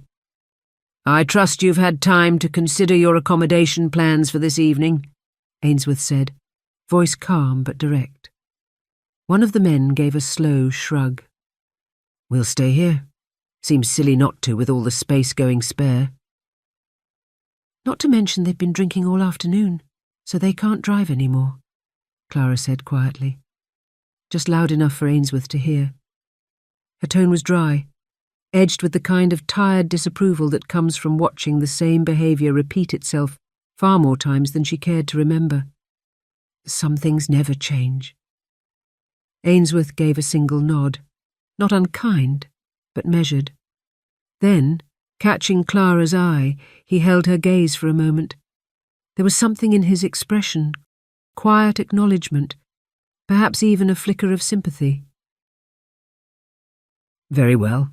Just so there's no misunderstanding. I'm required to reiterate that you're being allowed to stay tonight under legal provisions due to the estate being in probate. This arrangement is temporary and remains in effect until the will is formally read tomorrow. You're permitted to use the guest bedrooms, bathrooms and kitchen for essential needs. You may also gather in the communal areas, such as the sitting room, as you are doing now. You're welcome to bring in food or arrange takeaway. However, and I must be absolutely clear, under no circumstances is any of Edith's property to be handled, removed, or interfered with in any way. That includes clothing, documents, personal belongings, or anything stored away in drawers, wardrobes, or cupboards.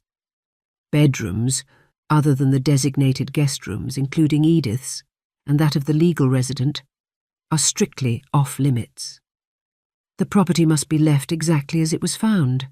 Any damage or breakages will need to be paid for." He let that hang in the air a moment. "There may be legal consequences for any violation of these rules, and I'd strongly advise against testing the reach or the flexibility of probate law." His gaze settled more firmly now. "Additionally, I must remind you that the current legal resident of this property is protected under Section 9 of the Estate Occupancy Act. This grants him the right to privacy, peace and non-interference while proceedings are ongoing. He is not to be approached, disturbed, or made to feel uncomfortable in any way. Any breach of that may be treated as harassment under probate conditions. He let that settle, its weight shifting the room a notch quieter. I trust this is all understood? Clara gave a quiet nod, though it was directed at Ainsworth, not the others. I'll make sure they behave, she said dryly. One of the men gave a low chuckle. That's our girl, he jeered. Clara's the sensible one among us. Another raised a takeaway menu in mock salute. Ainsworth didn't respond, but the look he gave them was enough, a flicker of incredulity, and something colder beneath it. The fact that a teenage girl was expected to keep order among grown adults only confirmed everything Edith had told him, and said more than he cared to comment on. He turned away, retrieving his coat from the back of the armchair. Tomorrow morning's reading will begin promptly at 10. The office address is on the cards I left. Wren stood at the window. He watched as Mr. Ainsworth walked toward his car, paused to exchange a final word with someone at the gate, then got in and pulled slowly out of the driveway. A moment later, the vehicle disappeared from view, swallowed by the bend in the lane. The house felt different now. The steadiness Ainsworth had brought was already fading, and Wren could hear the family starting to find their loud, brash voices again. He stayed at the window a little longer. The weather was nice, bright and clear, not a cloud in sight. But it was only just past 3 in the afternoon, and the day already felt too long. The hours ahead were going to drag, and he knew it, especially in a house that no longer felt like his home. He quietly crossed to his desk, sat, picked up a pencil without really thinking. For the next hour, Wren tried to focus, tried to draw. A few half-started sketches, each one left unfinished. A window frame with no view. A flower with no stem. His hand moved, but nothing landed right. He was too distracted, his thoughts too loud, his concentration practically non-existent. He reached for another blank page, tried again, but the pencil just hovered above the paper without touching it. Something more basic had pushed to the surface.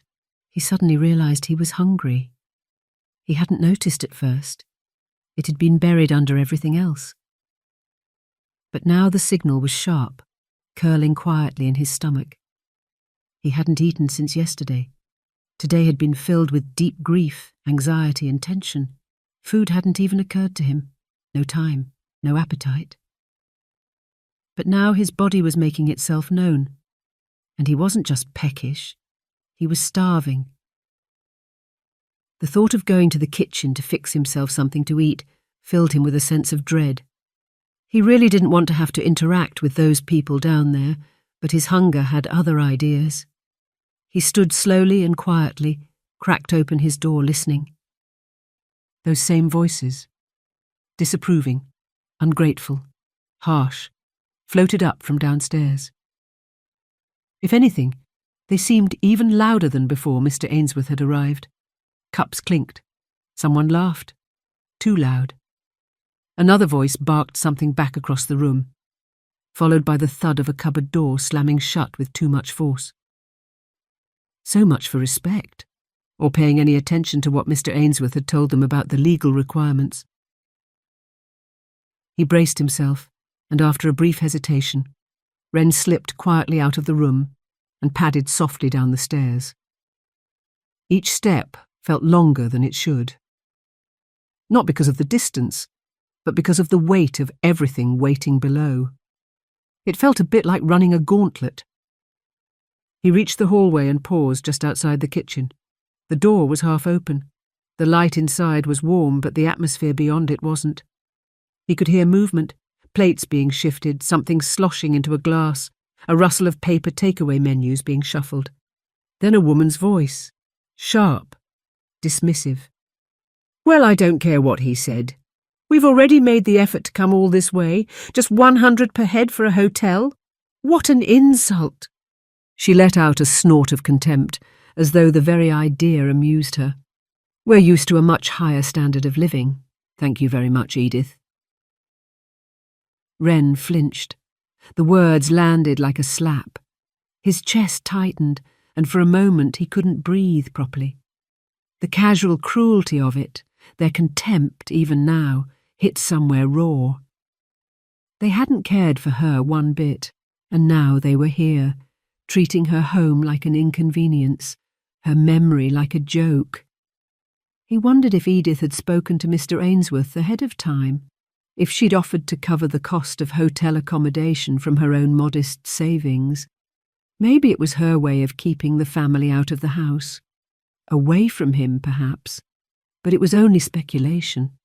He had no idea what Edith had arranged in her will.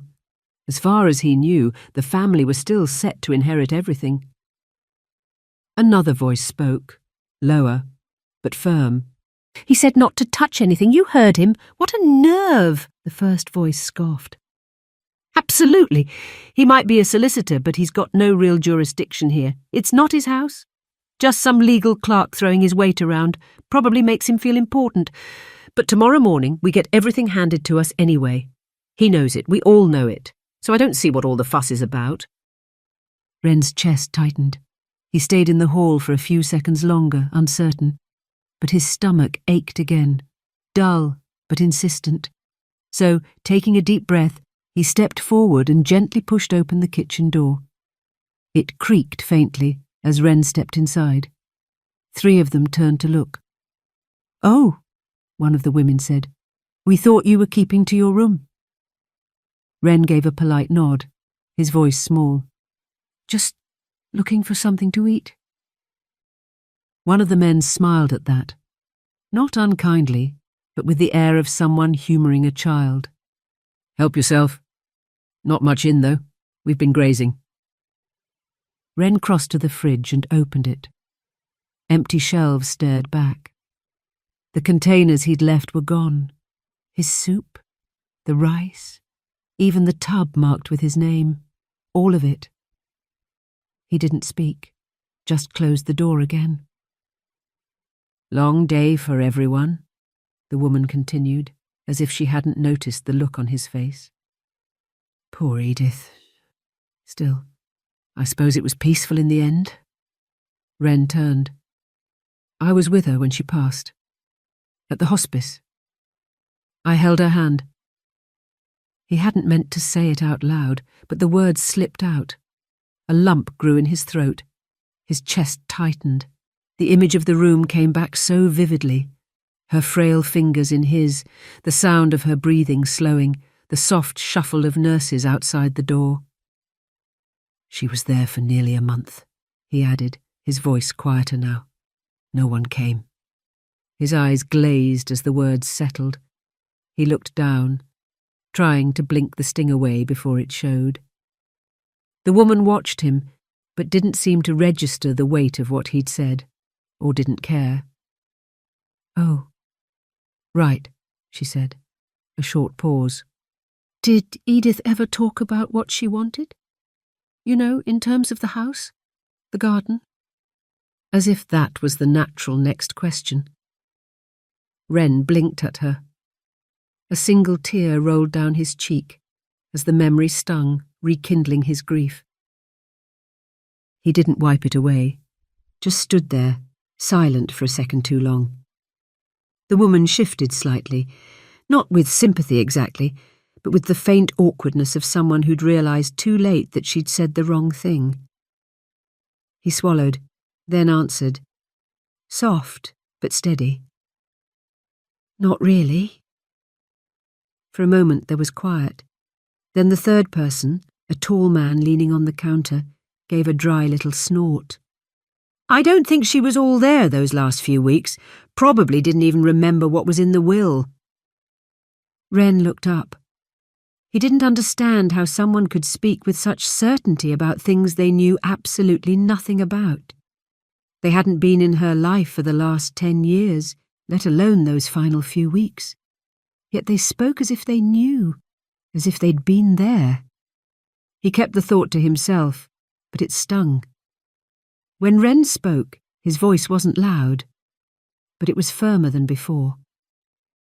She was as sharp as a die right up to the end, he said, fully cogent. Even the nurses said so. She slept a lot in the final days, but that was the morphine.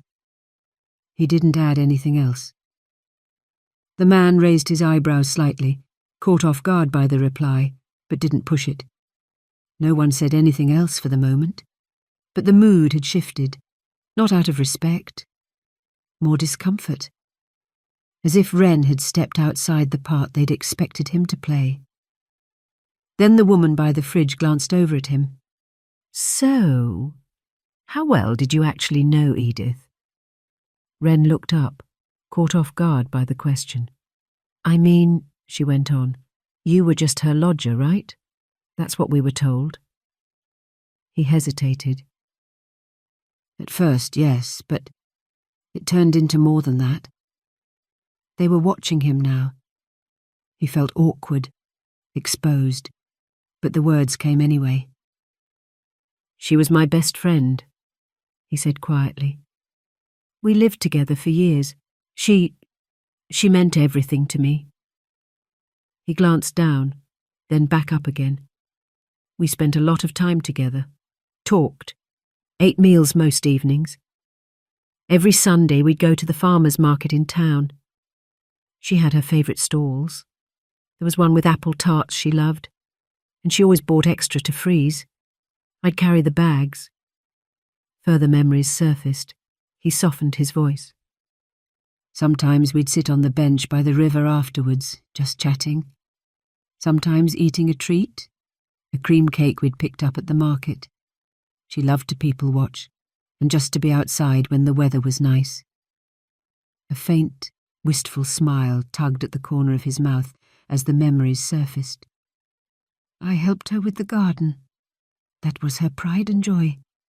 Reached the high cupboards, made sure she stayed warm in the winter and never had to carry anything heavy.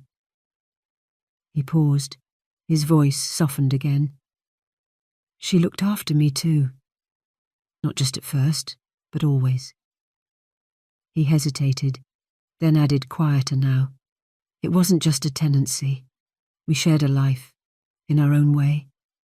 It was a wonderful friendship, and I know it meant a lot to her too.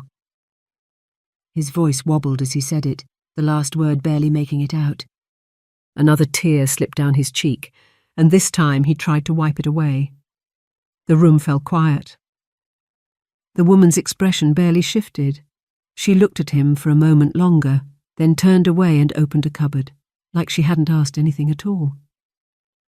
Wren stayed where he was, the weight of what he'd just said still hanging in the air.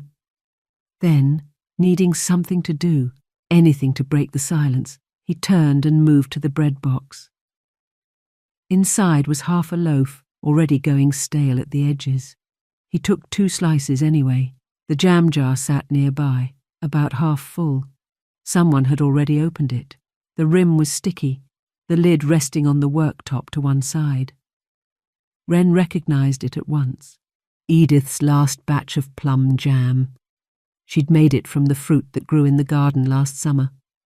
He remembered helping her pick them, the warm afternoon sun on his shoulders, the sweet scent of overripe plums hanging in the air, and their laughter as they tried to knock the higher ones down with a broom handle. One of those rare, perfect days that stayed with you. Simple, golden. He'd written the labels while she stirred the bubbling mixture, humming and chattering about nothing in particular, completely in her element. He picked up the jar gently, fingertips caressing over the glass, the memory unfolding quietly in his mind. Did Edith make that? The woman asked, glancing over. Wren gave a small nod. Yes, last summer, he said softly. I helped her with it. We made a whole batch. We were both so proud of how it turned out. He smiled faintly. She always said no shop-bought jam could ever compare. And she was right. A thought entered his mind silently. More sadness came with it, as he realised once this jam was gone. That would be it. The end of an era. He knew that whatever jam he ate in the future, it wouldn't be the same. It wouldn't carry that extra special ingredient that Edith's jams did. The love and enthusiasm and even the joy they were made with. The woman leaned over slightly to peer inside. "I mean, it's just jam, for God's sake," she said with a shrug. "Hard to get that wrong." She turned back to what she was doing, already moving on. Wren didn't move. The jar felt heavier in his hands now. The warmth of the memory had vanished, replaced by something colder. Her words echoed in his mind. Just jam. He looked down at the last little bit clinging to the glass, and something in his chest pulled tight. Not anger. Not quite. Just that same quiet ache, sharp and sudden, as one more precious thing was dismissed, trampled underfoot, like everything else they couldn't be bothered to understand.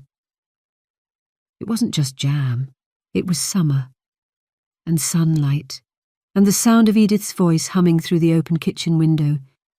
It was a reminder of those ordinary, perfect days, the kind you don't realize you'll miss so terribly until they're gone. He couldn't understand how someone could speak so dismissively about something so full of meaning. Just jam. As if the memory didn't matter. As if the moments, the care, the love, all of it, had never happened at all. Wren gave a quiet sigh, tried to shake it off. The sadness was clawing at him again, but he pushed it down. He turned back to the counter, continuing to fix himself something to eat. He reached for a plate near the sink, and then froze. There, nestled beside a few chipped mugs, was the pale blue teacup, white trim, faded flowers. Edith's cherished teacup. He knew it instantly. He stepped forward and lifted it gently. The crack was clean, running from lip to base. The handle was half snapped, still attached but loose, and there was a large chip in the rim. His stomach dropped. "I bought her this," he said quietly. 3 years ago, she always used it, every single day. It was her most favourite cup in the whole world. He cradled it tenderly in his hands like a precious gem. The damage was fresh. It hadn't broken from age. Someone had dropped it, carelessly, probably today. "This was the one thing I'd hoped to keep," he said, even softer now. "There are so many memories tied to it. I bought it for her. It felt like a way to keep her close." The room held still for a moment. Then the man at the counter muttered, "Yeah, best not to get ahead of yourself, kid." The woman by the fridge folded her arms. "Let's be clear," she said, her voice crisp. "Everything in this house is part of the estate now, including that chipped little cup. After tomorrow, it'll be our property. So if you've started picking out souvenirs, I'd stop right there, young man." She glanced at the cup and gave a tight-lipped smile. "Besides, it's hardly an heirloom, is it? Bit garish, if you ask me. Not the sort of thing I'd have in my kitchen." Wren didn't reply. He couldn't. The words were there, caught somewhere between anger and heartbreak, but they wouldn't come. He stood frozen, the broken cup cradled in both hands, his fingers trembling. He wanted to feel angry, to say something sharp, to defend what mattered. But the emotion was too tightly knotted inside him, too much to untangle, too heavy to carry. His throat tightened. Tears stung, rising fast. His ears flattened fully against his head, a physical echo of everything he was trying not to feel. The woman looked at him and sighed, more weary than sympathetic. "Look, if it means that much to you, I'm sure we can arrange for you to keep it," she said. Her voice had an edge now. "No one's going to fight you over a chipped and tacky old thing like that." She turned back to the cupboard, as if the matter were settled. Wren didn't move. He just looked at her. It wasn't about the cup. It wasn't about who got what. It was everything. They hadn't just walked into the house. They'd trampled over Edith's memory at every turn, arrogant, heartless, entitled, and somehow they didn't even seem to realise. Or worse, they just didn't care. They'd missed the point entirely. Wren blinked hard, willing the tears not to fall. He didn't respond. He turned away instead, shielding his face from view. They hadn't meant to be cruel, not exactly, but they didn't have to. Their indifference said enough. To them it was just a house full of stuff. To him, every cupboard and chipped plate still echoed with Edith's voice, and they were steamrolling through it all, laughing, bickering, picking through things like it was already theirs. He stepped toward the drawer, easing it open. The cutlery clinked as he fumbled slightly, fingers unsteady. He found a knife, closed the drawer with care, then returned to the counter. The slice of bread on his plate was dry and pale. He spread the jam slowly, not with appetite exactly, but because his body still needed food, and this was the only thing that didn't ask anything of him. Behind him, no one spoke. He stood there, facing away, jam knife in hand, doing his best to hold himself together. Then the kitchen door creaked open. A fourth person, a woman, stepped halfway in, still mid-conversation with someone unseen in the sitting room. Her voice was loud and grating, breaking the silence like a slap. She hadn't looked into the kitchen, just stood in the doorway, back turned, still chatting. Her lips curled in distaste. "I'm just saying, the whole place is stuck in the last century. That ghastly wallpaper in the hallway, and those awful crochet things draped over every surface, every chair. I mean, come on. Nobody lives like that now. And don't get me started on that painting in the lounge. The one of the flowers in the gold frame. I thought it was from a charity shop, until I realised she'd probably painted it herself. I guess that explains the poor taste. And the smell," she added. "It's still clinging to everything. Damp old lavender and what I'm guessing is cat hair." She laughed. She must have gone properly downhill in her later years, even got herself a flea-bitten little stray for company instead of a cleaner. She died like so many do, a lonely old cat lady. She laughed again, sharp and careless, completely unaware. Then she turned and froze. Her eyes landed squarely on Wren.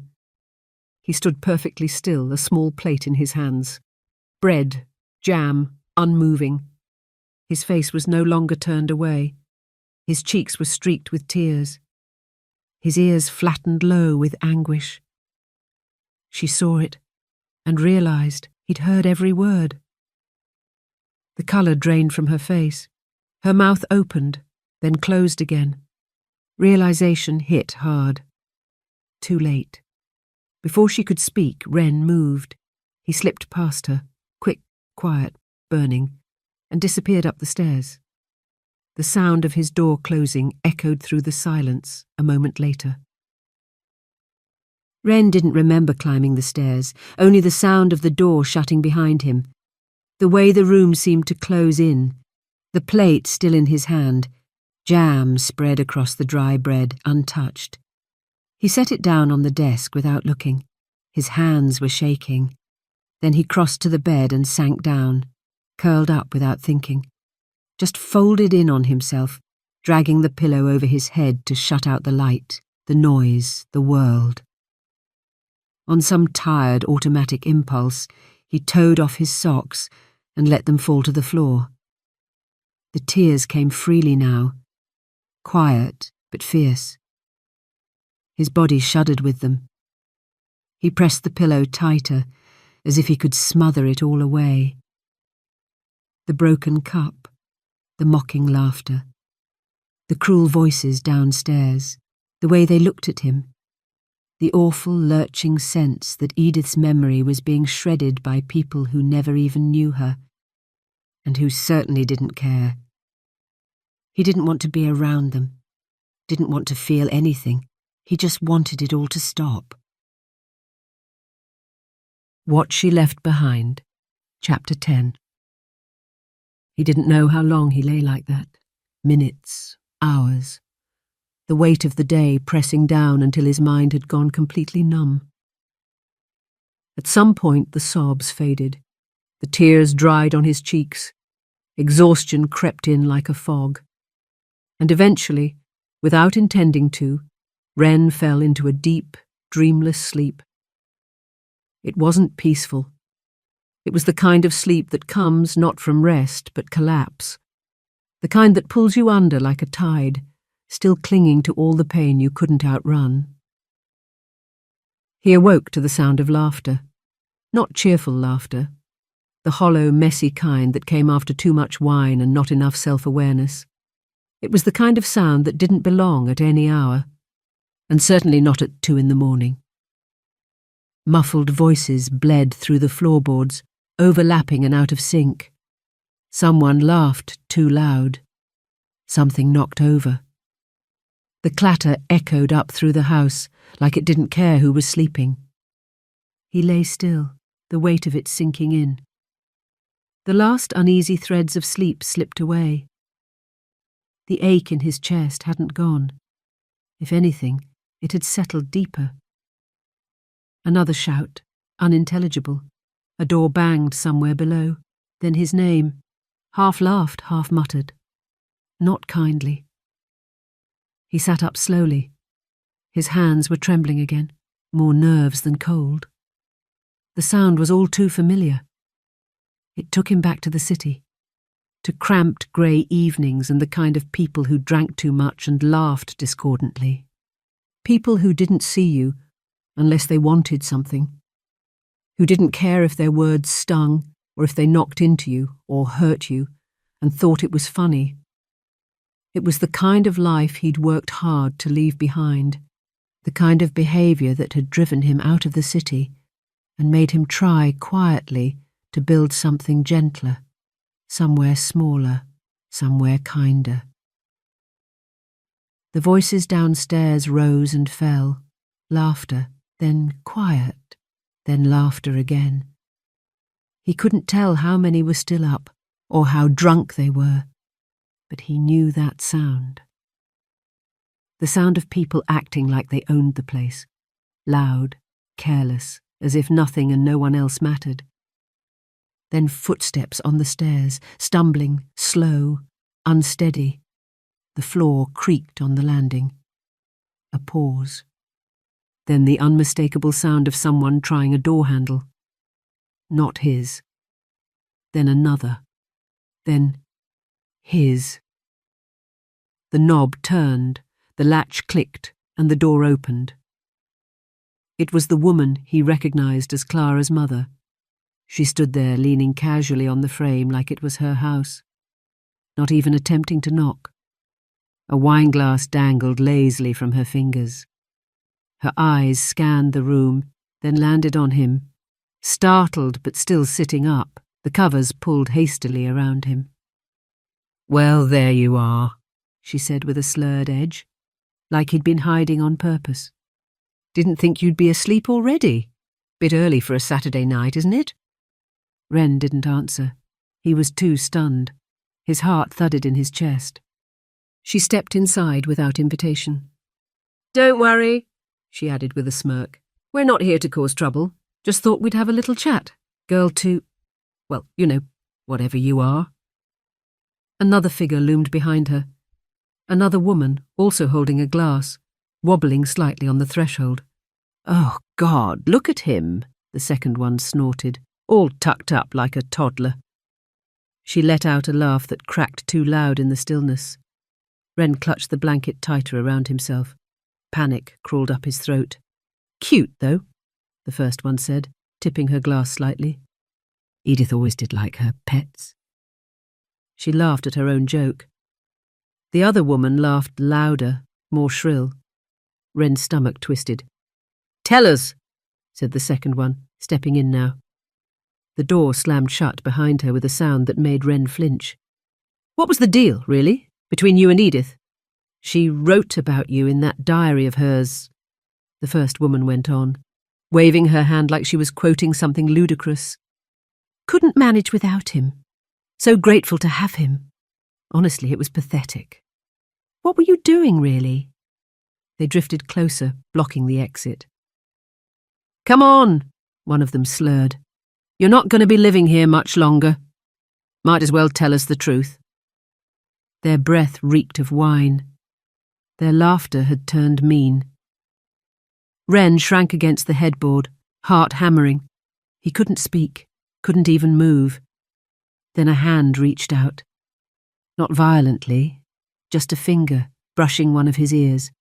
I mean, really, she said. What did she see in you? Some wide-eyed little stray with fluffy ears and a sad face. Ren recoiled, eyes wide. The second woman leaned closer, her glass swaying dangerously. You do know it's all over tomorrow, right? You'll be out on your little tail, back to wherever Edith dragged you in from. She took a swig and eyed him over the rim. Do you even have anywhere to go? Ren's breath was laboured, his chest too tight. The room was too close. The perfume, the heat of them, their bodies too near, the sticky breath of wine and cruelty and laughter. His pulse roared in his ears. You must have really had her fooled, one of them said, thick with sarcasm. All that quiet little house pet act. Worked a treat, didn't it? The other snorted. Some people will do anything for a free ride. Ren's ears flattened. His fists clenched the blanket, knuckles bone white. He couldn't breathe, couldn't think, couldn't stay. Still clutching the blanket, he moved. Fast, low, slipping past them without contact, and yanked the door open. His only thought was escape. Slurred cries followed as he fled, barefoot down the stairs, through the hall, out the front door and into the night. The outside air rushed past him as he ran, cool, still and quiet, save for the thud of his own footsteps. The moon lit the lane just enough to guide him, though he hardly needed it. He knew every dip and bend by heart, and his eyes adjusted quickly, one of the quieter blessings of being a Neko. He had been desperate to get away from their voices, their mocking laughter, their breath too close, the sour stench of wine and perfume. The way they filled the house, loud, oppressive, a brutally overbearing presence pressing in from all sides, leaving no space to breathe. The house had become unbearable, the only place that had ever felt like home, and now it was full of strangers, tearing through everything she left behind. He hadn't planned on running. He hadn't even thought about it. But then they came into his room, drunk, laughing, prying, asking things they had no right to ask, saying cruel, invasive things with no thought for how much they hurt, mocking what they didn't understand and didn't care to. One of them had reached out and touched his ears, like he was something to gawp at and prod, a novelty for their amusement. And as they did, in that moment, he feared it might start to turn violent. He'd seen it before, in the city. The way people could change when they'd had too much to drink. How laughter could sour, how boundaries meant nothing. That feeling had returned, hot in his chest, tight in his throat. It was the final push. The panic came fast, sudden, fierce, unstoppable. Too much, too close, too loud. He didn't think, he just ran. Bolted, not from anger, but from the raw, desperate need to get away. But as the chill air tore past him and the rough tarmac bit at his feet, a thought surfaced, clear and steady through the chaos. Ainsworth had told him to call if things got too much, if he needed somewhere to go. He'd said there was a spare room, that it wouldn't be any trouble at all. Ren stopped running, holding on to the memory of those words for a moment. But it was 2:00 in the morning. You didn't call people at that hour. Not for something like this. Not just because you couldn't cope. He wasn't important enough to wake anyone up. Not for this. Not in his mind. He walked slowly, breath unsteady. The coolness of the night clung to his skin, but that wasn't what made him shiver. It was the weight of everything that had just happened. The road stretched ahead, dark and familiar. Trees lined one side, hedgerows the other. Somewhere in the distance, an owl called, low and soft. His feet were getting a little sore from the rough tarmac, but he didn't stop. He looked around, searching the shadows, the shapes of the night. He knew this lane, every bend, every gate, every stile. He'd walked it hundreds of times over the years, alone and with Edith, in every kind of weather. They'd picked blackberries here, dandelions, wildflowers, damsons. He could almost picture her walking just ahead of him, basket in hand, pointing out which ones were ripe. He didn't know where he was going, not really, only that he couldn't go back. As he walked, a breeze stirred the hedge beside him, parting the leaves just enough to reveal a glimpse of moonlit field beyond. The path across the meadow, the river beyond, and there, tucked among the trees, the boathouse. He'd forgotten it until now, but the sight of that familiar path brought it all rushing back. He and Edith used to walk down there in summer. Sometimes they'd take a picnic. She'd sit on the bench while he skimmed stones across the water. Quiet afternoons, peaceful, safe, blissful. He'd always loved that place, and now suddenly it felt like his refuge. He stepped off the road, climbed over the stile with the blanket still clutched tight in his arms, and kept going. The long grass either side of the meadow path brushing against his legs, damp with dew. The boathouse was more weathered than he'd remembered, but still standing strong. He reached the entrance and slipped inside. His hands were trembling, and his legs felt leaden now. The adrenaline was fading fast, leaving behind a weary numbness and a deep, unyielding ache in his chest. It was quiet, safe, shelter. He found the bench halfway along the side wall and sat down heavily, pulling the blanket around his shoulders. He was still reeling from the incident with the drunken women. It had shaken him, truly shaken him, right to the core. He didn't want to go back, couldn't go back, didn't want to see any of them, not ever, not after tonight. He sat there in the darkness, hunched on the bench, arms wrapped tightly around himself, trying to steady his breath. It wasn't easy. His chest still felt tight. His heart thudded too loud in the quiet. The echo of their voices clung to him, that sing-song cruelty, the sour mix of wine and perfume, the brutal intrusiveness of their presence still far too close in his mind. He buried his face into the crook of his arm. The boathouse had always been a comfort, not just for the space, though it helped, but for the sound. Faint, but steady. The river moved just beyond the entrance, water threading over stone in its soft, unending rhythm. It filled the silence without overwhelming it, the kind of sound you didn't just hear, but felt. It was the one thing that could still reach him when nothing else would. He focused on that, on the sound. Let it wash over him, let it remind him where he was, that he was alone now, safe.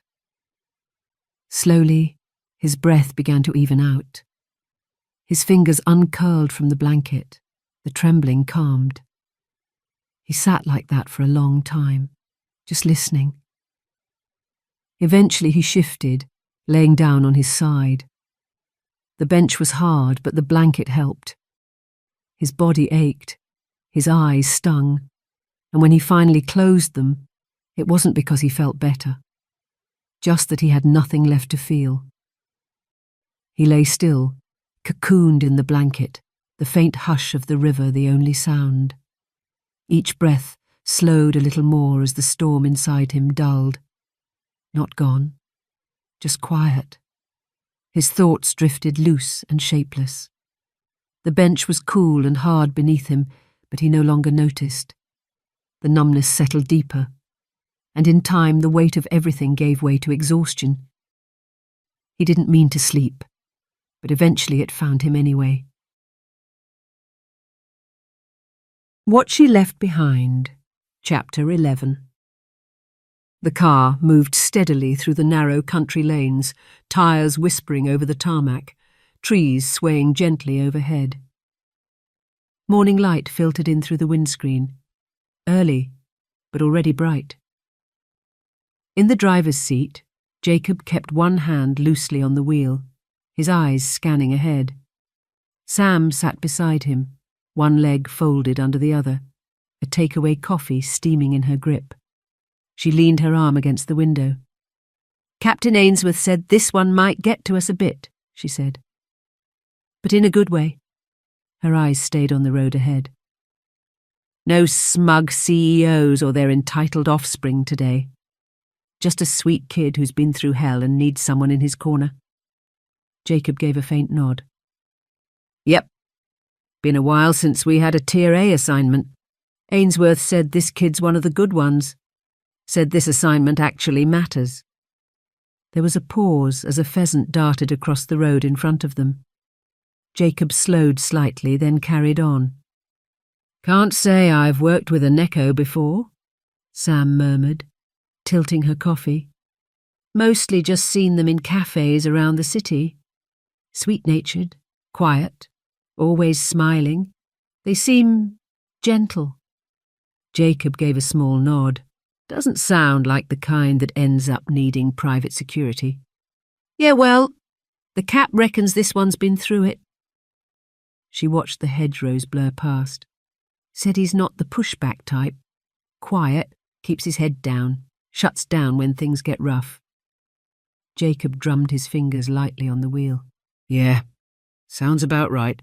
From what I've seen, most Neko aren't built for confrontation. They're, I don't know, kind of like people-shaped prey animals. Doesn't take much to rattle them." "I'm guessing he's not going to know what to make of us," Sam said. "Two ex-special forces turning up in a blacked-out vehicle, looking like something out of a heist film." Jacob grinned. "Hey, we're the good guys. I've heard Neko are excellent judges of character. He'll pick up on that. Instinctively know we're on his side. I'm sure I read that somewhere." Sam glanced at him. "I hope you're right." They rounded a bend. Sam narrowed her eyes. "Slow down." Jacob eased off the accelerator. Up ahead, a small figure was walking along the lane, barefoot, head down, a blanket clutched around their shoulders, and an unmistakable pair of cat ears visible above their hair. Sam straightened in her seat. "Is that him?" Jacob didn't answer straight away. He pulled the car gently to the side, slowing to a stop a few meters behind. "It's gotta be," he said quietly. Wren didn't turn around, didn't react at all at first, just kept walking, as if he hadn't noticed them. Jacob turned off the engine. Sam had already unclipped her belt. "Poor kid. Looks like he's in worse shape than we imagined." Jacob eased the door open and stepped out into the quiet lane. Sam followed close behind, her boots crunching softly on the tarmac as they moved cautiously toward the hunched figure ahead. Wren had stopped walking, but hadn't turned around. He stood there, wrapped in the blanket, small and motionless, like he couldn't quite decide whether to run or fold in on himself. "Hey!" Sam called gently. "You all right?" Wren turned slightly. His face came into view, pale, exhausted, tear-streaked. His eyes were red. He didn't answer. Jacob frowned, unsettled. "Bloody hell!" They slowed as they reached him. Sam's voice softened even more.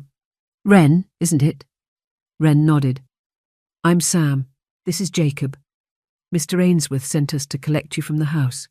We weren't expecting you out here, love. What happened?" Wren opened his mouth, then closed it again. He shook his head faintly, still too shaken to explain. "Are you hurt?" Jacob asked, eyes scanning him now. "Did someone—" "No," Wren said softly. his voice low and hoarse. Not physically. Sam exchanged a glance with Jacob. Then she offered a hand, palm up, gentle and steady. Come on, let's get you in the car. You can tell us on the way. Wren hesitated a moment longer, then gave a small nod. Sam opened the rear door for him and guided him gently inside. The blanket was still clutched tightly around his shoulders, his bare feet dusty and sore. He settled into the seat like someone who hadn't sat down in hours. Sam closed the door softly behind him, then climbed in the front passenger seat. Jacob got back behind the wheel, but they didn't start the engine. Sam turned in her seat to face the back and encouraged Wren to tell them what happened. Slowly he filled them in, the chain of events leading up to and including the incident with the drunk women invading his room and his subsequent fleeing. Neither Jacob nor Sam interrupted. They listened in silence, their expressions hardening as the details unfolded. When Wren finally fell quiet, Jacob swore softly and dragged a hand down his face. They actually came into your room like that? Spoke to you that way? Wren gave a small nod, eyes downcast. Sam's hands had tightened on her knees. Drunk or not, that crosses a line. Jacob glanced at her. More than one. The captain will want to know. Sam nodded. He'll get the full report. Jacob stared out through the windscreen. So, what now? He asked, glancing over at Sam. Still heading to the house? Sam nodded. Yeah, but he's not going in alone. She turned slightly in her seat, her voice gentler now.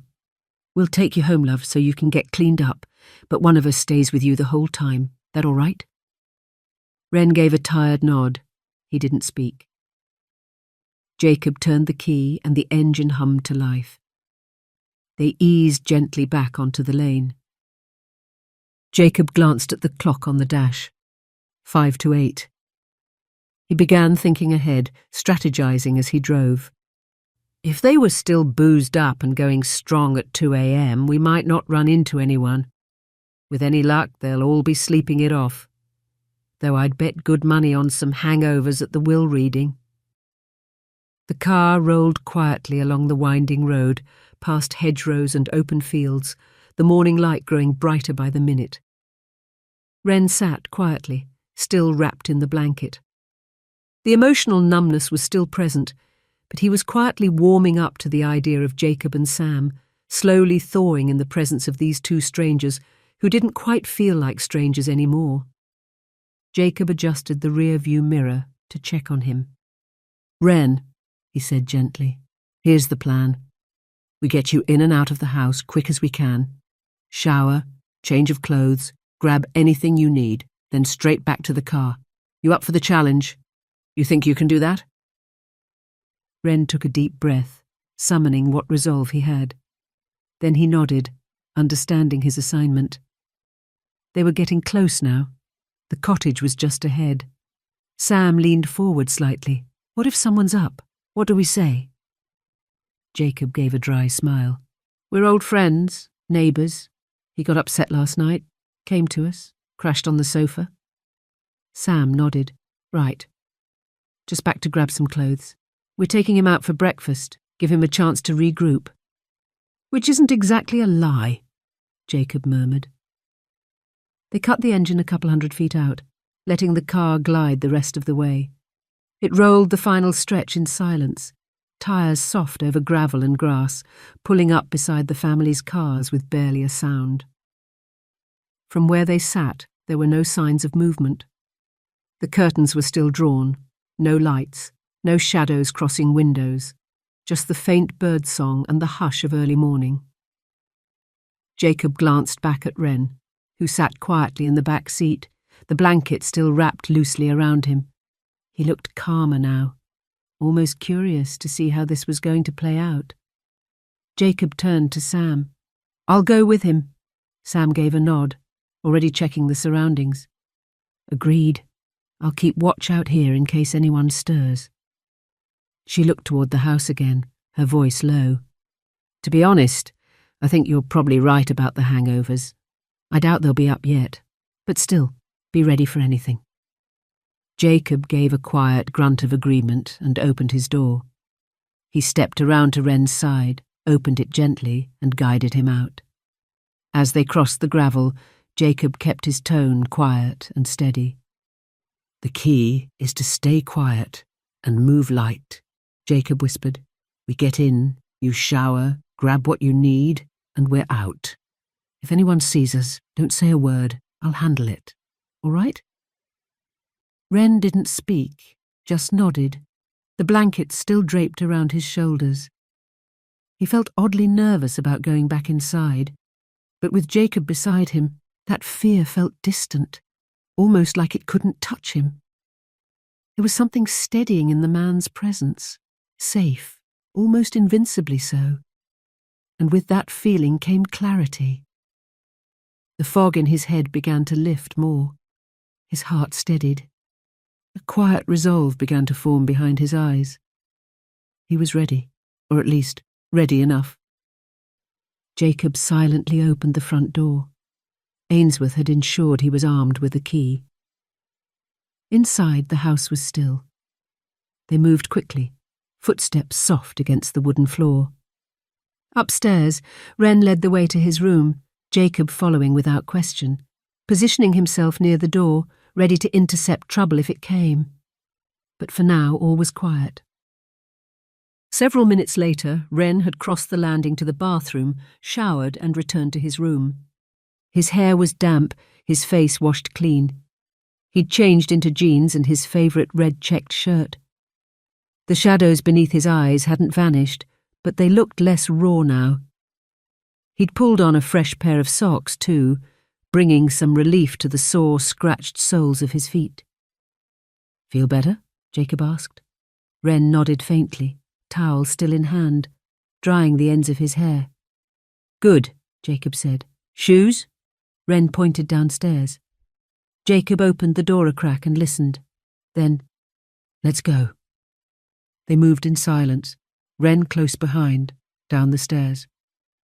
The air inside the house was still, laced with the lingering smell of booze and cheap perfume. At the door, Wren crouched to pull on his shoes. They were a little scuffed, but solid. He tied the laces quickly, stood, and followed Jacob outside. Sam stood by the car, scanning the front of the house with a calm, practiced eye. "All good?" she asked. Jacob nodded. "No movement." Wren climbed into the back seat without a word. Jacob shut the door quietly behind him, then slid into the driver's seat. Sam was already settling into the front. They pulled away from the house before a single curtain stirred. "Plenty of time before 10, Jacob said, checking his watch. "Let's take the long way into town." "Yeah," Sam agreed softly. "Buy ourselves a bit of downtime before things get busy again." Wren didn't speak from the back seat, but he heard them. And something about it, the thoughtfulness, the gentleness of the suggestion, settled around him like warmth from a mug held in cold hands. He knew the long way into town would take them through open fields, past hedgerows and meadows, a quiet stretch of road where nothing needed to happen, just a drive, just time to breathe, a moment of calm before the next wave of strangeness arrived. The car moved smoothly along the quiet country road, morning light slanting through the hedgerows. Fields drifted past. The soft purr of the engine was the only sound for a while. Wren sat in the back seat, his eyes flicking between the two people in front of him, trying to get a handle on his current reality. Jacob drove with quiet precision, hands steady on the wheel. Sam sat with one boot propped against the dash, her gaze on the road ahead, though it was clear she missed nothing behind her either. They hadn't asked much since he got in. No demands, no sharp tones, no talking over him, no making him feel smaller than he already did. Compared to most of the voices he'd faced in the past 24 hours, these two were a breath of fresh air, quiet, grounded, present. And they genuinely seemed to care.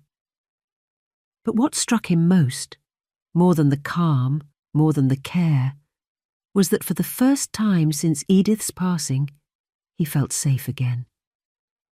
Sam glanced over her shoulder. "Have you eaten, Wren?" The question caught him off guard. His stomach cramped in response. A hollow, gnawing ache that flared up the moment she said it, as if his body had only just remembered it was meant to be keeping track. He blinked, startled. No. He sounded almost confused by it. His mind flicked back to the kitchen yesterday. "I remember making some bread and jam yesterday, but I forgot. I didn't eat it. I got distracted." Sam gave a small, sympathetic smile at the way he said it, like the whole concept of eating had completely slipped his mind until now. She reached into the door-side pouch and pulled out the protein bar and small bottle of water she'd been saving for later. "Here you go, love. Have that for now. It'll hold you over until we stop for food." Wren took it gently, both hands curled around them like they were something precious. He looked up and gave a soft, sincere, "Thank you." He opened the wrapper slowly. The crinkle of plastic filled the quiet. The scent hit him first, sweet, nutty, familiar.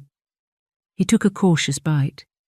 It was soft, chewy, a little dry. But after nearly 2 days without food, it felt grounding. Each mouthful didn't just ease the hunger, it added to the steady unravelling of the fog he'd been moving through. Not a sudden shift, just another small anchor, something solid, something kind. Jacob glanced at him in the rearview mirror. "We're not in a rush," he said. "We've got a couple of hours to kill before we need to be at Mr. Ainsworth's office so we can take things steady." Wren studied him for a moment. There was something in Jacob's tone, not pity, not obligation, just calm respect, like he was speaking to someone who mattered. Wren hesitated, then quietly, "I'm sorry." Sam turned in her seat. "What for, love?" He gave a small shrug. "Taking up your time. Being like this." Jacob exhaled through his nose. Not quite a laugh, but close. "Wren, you've had a rough time of it. Anyone in your shoes would be like this. Don't give it another thought, all right?" Sam nodded. "And for the record, we want to be here. We love doing this kind of assignment. Mr. Ainsworth didn't have to ask twice." That gave Wren pause. He looked between them. "But why would you do that?" he asked, frowning slightly. "I mean, I'm not exactly important." Jacob glanced at him in the rearview mirror, his gaze steady. "Hey, don't talk like that." Wren blinked, thrown by the firmness in his tone. "You're not less important just because you're quiet or don't hold some high-profile title," Jacob said. "We've worked for people like that, with all the power and influence in the world. The kind who expect everyone to move when they speak. But are they important? Nope. That's just a story people tell. They think loud, rich, and powerful means important. But it's not real. It's just noise." Wren looked uncertain what he meant, so Jacob continued, his voice calm but firm. "Look, back when I was deployed," he said, "we had a local lad who used to show up at the base every morning. He swept the yard, refilled the kettles, checked in on the lads who were too far gone in their heads to talk to anyone else. He wasn't on the payroll. He wasn't a soldier. Didn't have rank, didn't have power. But I'll tell you what. If he hadn't been there, a few of ours wouldn't have made it. Not physically, and definitely not mentally." He paused, tapping the wheel with his fingers. "He didn't do anything flashy. He just turned up, every single day. Kind, reliable, quiet. Gave people hope just by being a decent human being when everything else felt wrecked. You want to talk about important? That's what important looks like." Wren was staring at him now, feeling quite moved by what he was being told. Jacob gave a small shrug. So when you say you're not important, no, don't do that. People like you keep the world turning, Wren, not the loud ones barking from the top floor. It's the ones who stay kind when it's hard, who keep showing up even when they're running on empty. That's what gives the rest of us hope. That's what gives us something to believe in. You matter, more than you know. Sam leaned in, meeting his eyes. You're not invisible to us, love, not even close. Wren didn't speak right away. He sat with the words, letting them settle into a place he hadn't known was empty until now. Something about the way they'd been said. Not to flatter him, not to cheer him up, but because they felt true. They'd hit deeper than he expected. He'd spent so long thinking his meagre presence made him less, that being small and unnoticed was the same as being unimportant. But Jacob had spoken like none of that was true. Like quietness, gentleness, slow living wasn't just okay, but necessary. Like the world actually needed people like him and others like him. It was a lot to take in. But this revolutionary idea didn't scare him. It felt good, honest. He looked between them, eyes still tired, but clearer now. And for the first time in longer than he could remember, something inside him had loosened. The old, familiar weight of self-doubt shifted, just slightly, as if he might not have to carry it forever. I think I like you two, he said quietly. Jacob raised an eyebrow. You only think? He grinned, catching Wren's reflection in the rearview mirror. Sam smirked. Of course you do, love. We're frickin' adorable. It caught him off guard. But there it was. A smile. Small, hesitant, but real. Sam reached back and gave his knee a gentle pat. That's more like it, she said, her voice soft with pride. After everything, it's good to see you still know how to smile. The moment settled around them, light, human, and a little healing. Not everything was fixed, but for the first time in a long while, something felt a little less broken. Wren was quiet for a short moment, still processing the welcome, light-hearted moment. So do you know Mr. Ainsworth well? He asked. Jacob nodded. He's Captain Ainsworth to us. We were in the same Special Forces unit. He was the smart one, always had his head screwed on. We used to joke he did the thinking, we did the lifting. Sam gave a soft chuckle. Still true. Jacob went on, his voice steady. We went through a lot together. The kind of stuff that either breaks you or forges something solid. For us, it was the latter. Loyalty, trust, integrity. These days we work private security. We don't always get to choose who we work for, not if we want to keep the lights on. But when Captain Ainsworth calls, we don't hesitate. Wren listened, quiet again. There was something in the way they spoke, calm, matter-of-fact, no bravado, that settled deep in his chest. It made him feel full, not overwhelmed, just quietly moved. Sam turned slightly, eyes on him. He knows we follow a code, not official, just between the three of us. We call it tiers. Jacob gave a small smirk. Tier Cs are the nightmare jobs. Rich, entitled, impossible to deal with. You end every shift questioning your life choices. Tier B, Sam went on, is a mixed bag. Less arrogant, more civil.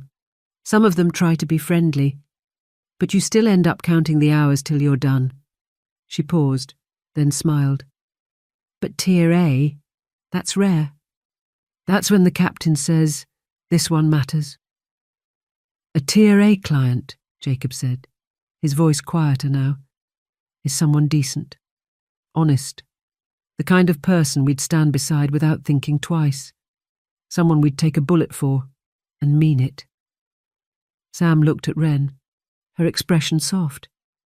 "And that's you, sweetheart. No doubt about it. You're a tier A," Jacob added, quieter now. "For us, this is the kind of assignment that reminds us why we started doing this in the first place." Sam smiled gently. "Protecting real people. That's the only work that really counts." Wren sat with that, not answering, not nodding, just letting the words find their place. He glanced at them both. Jacob's attention was on the road, calm and steady. Sam was relaxed in her seat, one hand resting lightly on the armrest, the other tucked into her lap. Neither of them were looking at him or waiting for him to respond. They'd simply said what they meant, then given him space to feel it. Something loosened in his chest. The last day had been chaos. People shouting, invading the house, acting like he didn't exist or didn't matter. And then, these two. Not loud, not dramatic. Just there, on his side, with no strings. He hadn't realized how much he'd needed that. His breathing slowed a little. The anxiety that had been wrapped around his thoughts since the funeral wasn't gone, not completely, but it was fading at the edges. The worst of the panic had passed, and now, in its place, something quieter was beginning to take root. He sat back a little in the seat, his hands still clasped loosely in his lap. Outside, the morning light was soft and gold across the hills, and inside the car, with Jacob and Sam, Wren felt the first sense of calm he'd known since the day Edith had passed. It wasn't enough to call it peace, but it was enough to believe that maybe, soon, it could be. What She Left Behind, Chapter 12. The cafe wasn't far, just a short stroll from where Jacob had parked, but the three of them together still turned heads as they walked in. Two ex-military types, broad-shouldered and sharp-eyed, flanking a cat-eared boy who barely reached their shoulders.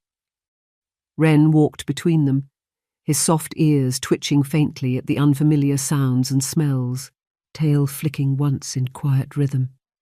The contrast was striking. A few people looked twice, others politely tried not to stare. Jacob held the door. Sam offered a calm "morning" to the staff, and they settled at a corner table with a clear view of the street outside. It was still early and the place wasn't too busy. Just a few locals, a gentle clatter of cutlery, and the warm smell of fried food drifting through the air. Jacob scanned the menu for a moment, then gave a satisfied nod. "This is the one. Proper full English. Bacon, sausage, black pudding, eggs, beans, toast, the lot. No fancy garnish nonsense." Sam grinned. "You had me at bacon." Wren glanced at the menu, hesitating. The picture of the full English was almost ridiculous. Golden yolks, thick-cut toast, everything sizzling and unapologetically hearty. His stomach rumbled, but the fluttery, unsettled feeling hadn't quite left him. He gave a small nod. "The full English does look good, but it'll be too much for me. I'll just start with some buttered toast, if that's okay." Jacob didn't miss a beat. "Just toast? You do know we're buying, right? You can have anything on the menu. Anything." Wren nodded, looking thankful, and had another scan of the menu, just checking to see if there was anything else he fancied. But eventually he settled on just buttered toast and tea. Sam flagged down the waitress, and soon enough the order was in. 2 full English breakfasts, 2 coffees, 1 plate of toast, and a mug of tea. The order arrived quickly.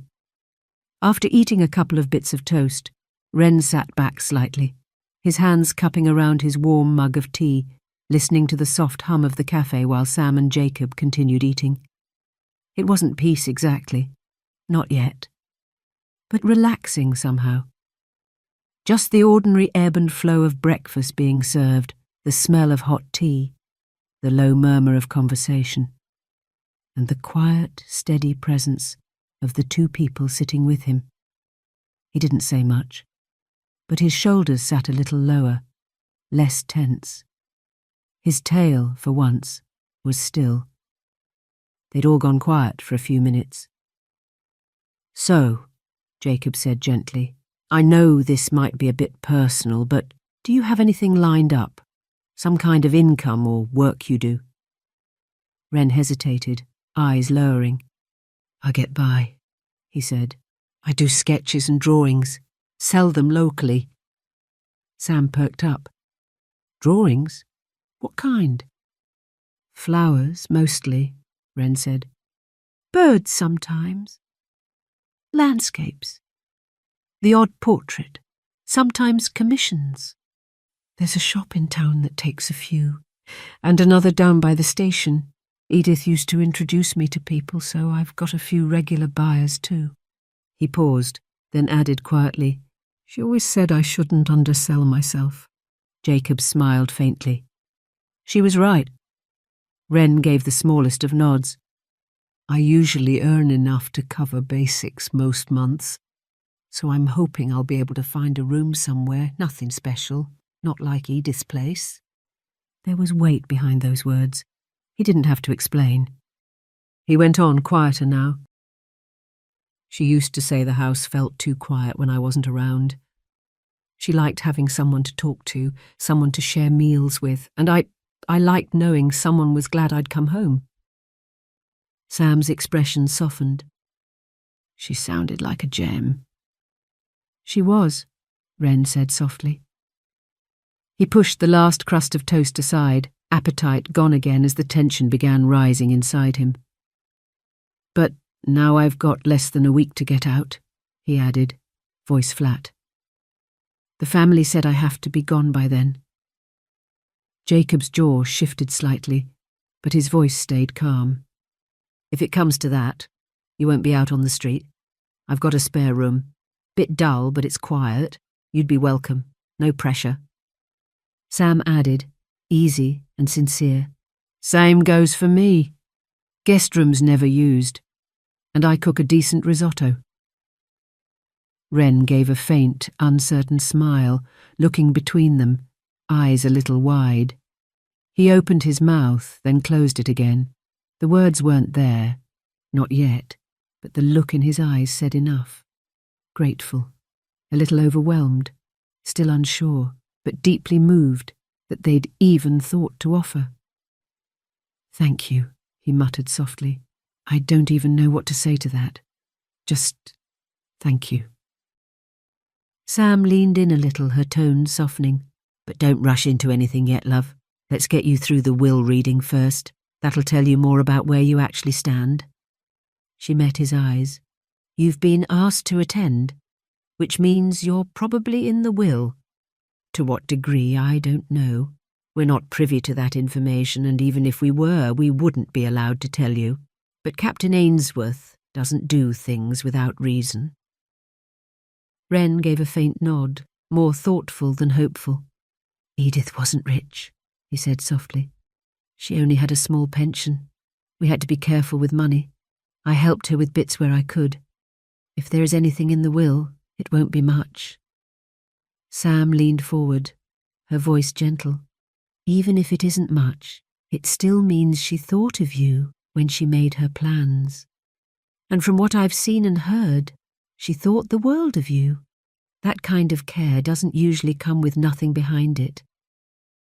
But whatever it is, big or small, it'll have meaning.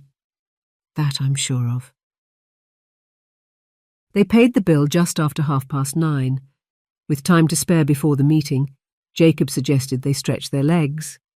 "No point sitting and stewing," he said. "Bit of fresh air might help." Wren didn't argue. The idea of staying put made his growing nerves worse. He followed them out into the morning light. The sun was fully up now, casting long shadows across the pavement and warming the shop fronts. The café behind them bustled with the breakfast crowd, but Wren lingered just outside, fidgeting slightly with the hem of his sleeve. Jacob gave him a look, then started walking. Wren fell in quietly beside him. They strolled slowly along the quiet high street, The town was still only half awake. Shopkeepers unlocking doors, the scent of fresh bread drifting from the bakery. They wandered through the quieter back streets. Sam pointed out a little art shop with hand-painted signs in the window. "You ever sold anything in there?" Wren glanced up. "A few. They've been really kind, actually. Let me leave things on the shelf, even if they don't always sell." Jacob gave a nod of approval. Wren gave a half-smile, but it faded quickly. He glanced anxiously toward a clock he could see on a wall up ahead. Sam noticed. "You getting nervous?" Wren hesitated, but nodded. "I don't know why. I'm already expecting the worst. The family has made it pretty clear I have to move out this week." "Expecting the worst doesn't always protect you from it," Jacob said, his tone calm. "Sometimes it just wears you down faster." Sam touched Wren's shoulder lightly. "Back when we were on active duty, we used to have a saying. Don't waste your energy fighting shadows. Face what's in front of you, not what's in your head. You deal with the real stuff when it's real. The rest, you breathe through it." He looked at her, absorbing that. Jacob added, "And don't worry, you won't be going in there alone. We'll be with you the whole time." Wren gave a faint nod, but his steps had slowed. Sam leaned down just slightly, voice gentler now. "You don't have to be brave, love. You just have to show up. That's it. The rest, we'll handle it with you." Wren nodded, as if their words had given him a newfound determination to see this through, whatever it entailed. What She Left Behind. Chapter 13. The glass doors of Ainsworth and Hale solicitors slid open with a smooth mechanical hush, revealing a bright reception area dressed in pale stone and polished metal. Everything gleamed, from the pristine floors to the angular furniture, with a quiet, expensive restraint. The scent of fresh coffee lingered in the air, blending with the faint whir of the air conditioning. A woman in oversized sunglasses marched in first, her heels clicking sharply against the tiled floor. She didn't pause. "We're here for the reading of Edith." "What was it?" The woman frowned, turning halfway back to the group. "Benson? Benton?" "Bennett," someone behind her muttered. "Edith Bennett." "Yes, that's it. Bennett," she said, snapping her fingers. 10 o'clock. She died last week." The receptionist gave a professional smile and nodded. "Please take a seat in the waiting room. Mr. Ainsworth will be with you shortly." The group barely acknowledged her. One by one they shuffled in, blotchy-faced, overdressed for the heat, the women fanning themselves and the men complaining under their breath. Most looked quite hungover, and none of them appeared thrilled to be here. They wandered into the waiting room, trailing conversation and cologne. A few sank into the padded chairs, while others hovered near the wall, arms folded, eyes darting. "Where is she?" muttered a man near the back, rubbing his temples. "I thought Clara was coming." "She stayed at the house," someone replied, with a roll of the eyes. "Said she didn't feel well." "She didn't look unwell when she was telling everyone what not to touch," said a younger woman, adjusting her sunglasses. That got a few snorts. "She's always been the delicate one," another added.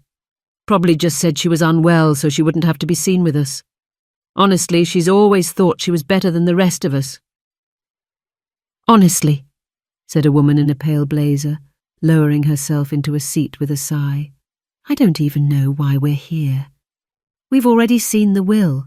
It's 10 years old and airtight. This is just a legal box-tick exercise." "Exactly," said the man beside her. "Whole thing could have been handled by post. Typical Edith. Everything had to be formal, even in death." "Probably thought it made her look dignified," said another, rifling through a handbag. "Never mind the fact she left everything to us anyway. She barely left anything worth speaking of, except that dilapidated house." A low laugh came from across the room. She didn't exactly live in luxury, someone said.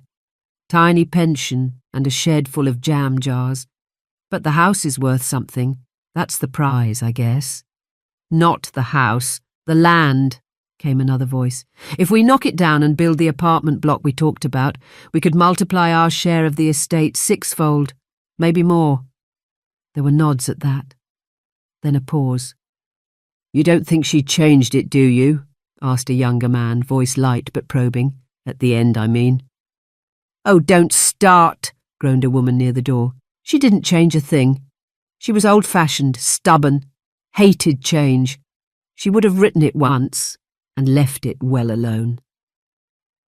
They settled into the waiting area, all 8 of them, spreading out with the entitled ease of people who believed they belonged. Legs stretched, arms folded, phones out. The room, all neutral tones and quiet corporate efficiency, seemed to bore them. This could have been done over email, someone muttered. But no, everything had to be formal with her. Typical Edith, said a woman in pale blue. Always did like a bit of theatre. Well, said a man across from her, tapping at his phone, the important part is we're here now, and the place is ours. I've already got 2 builders lined up for contract negotiations. You're joking, came another voice. He grinned. Nope.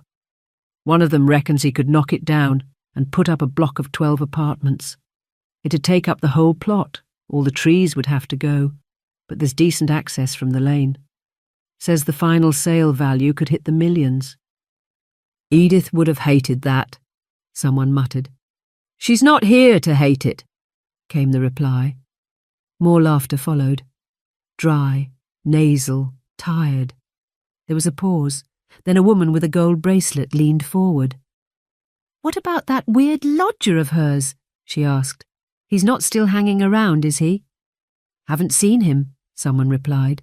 Clara said he wasn't at the house this morning. Probably gone, said another.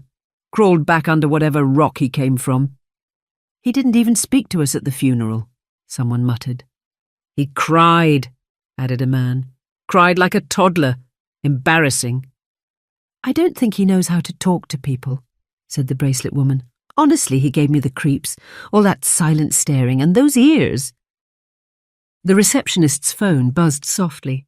She picked it up, murmured into it, then replaced the handset. If you'd all like to follow me, she said, standing with a pleasant smile. Mr. Ainsworth is ready for you now. The family rose slowly, gathering their bags, adjusting sunglasses and jackets. Someone stifled a yawn.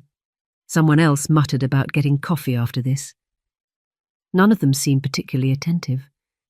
With the receptionist leading the way, they followed, unhurried, half-distracted, through the glass doors and down the corridor, most of them already thinking ahead, picturing the house demolished and their wealth soaring once the paperwork was done. The conference room was bright, modern and colder than expected, all sleek glass and dark wood, with a long table running the length of it. High-backed chairs lined each side, with a stack of bottled water in the centre, and a few neatly arranged files placed at the far end. Mr. Ainsworth was already seated at the head of the table, calm and expressionless, a slim leather folder open in front of him. He didn't rise when they entered, just looked up, gave a brief nod, and gestured for them to take a seat. They drifted in casually, murmuring to each other as they found places. Someone commented on the uncomfortable chairs. Someone else joked about how long this might take. Mr. Ainsworth waited until they had all settled before speaking. Thank you for coming, he said. This won't take long, but I would like to give it a few more minutes in case anyone else joins us. One of the women frowned. Anyone else? He gave a slight, unreadable smile.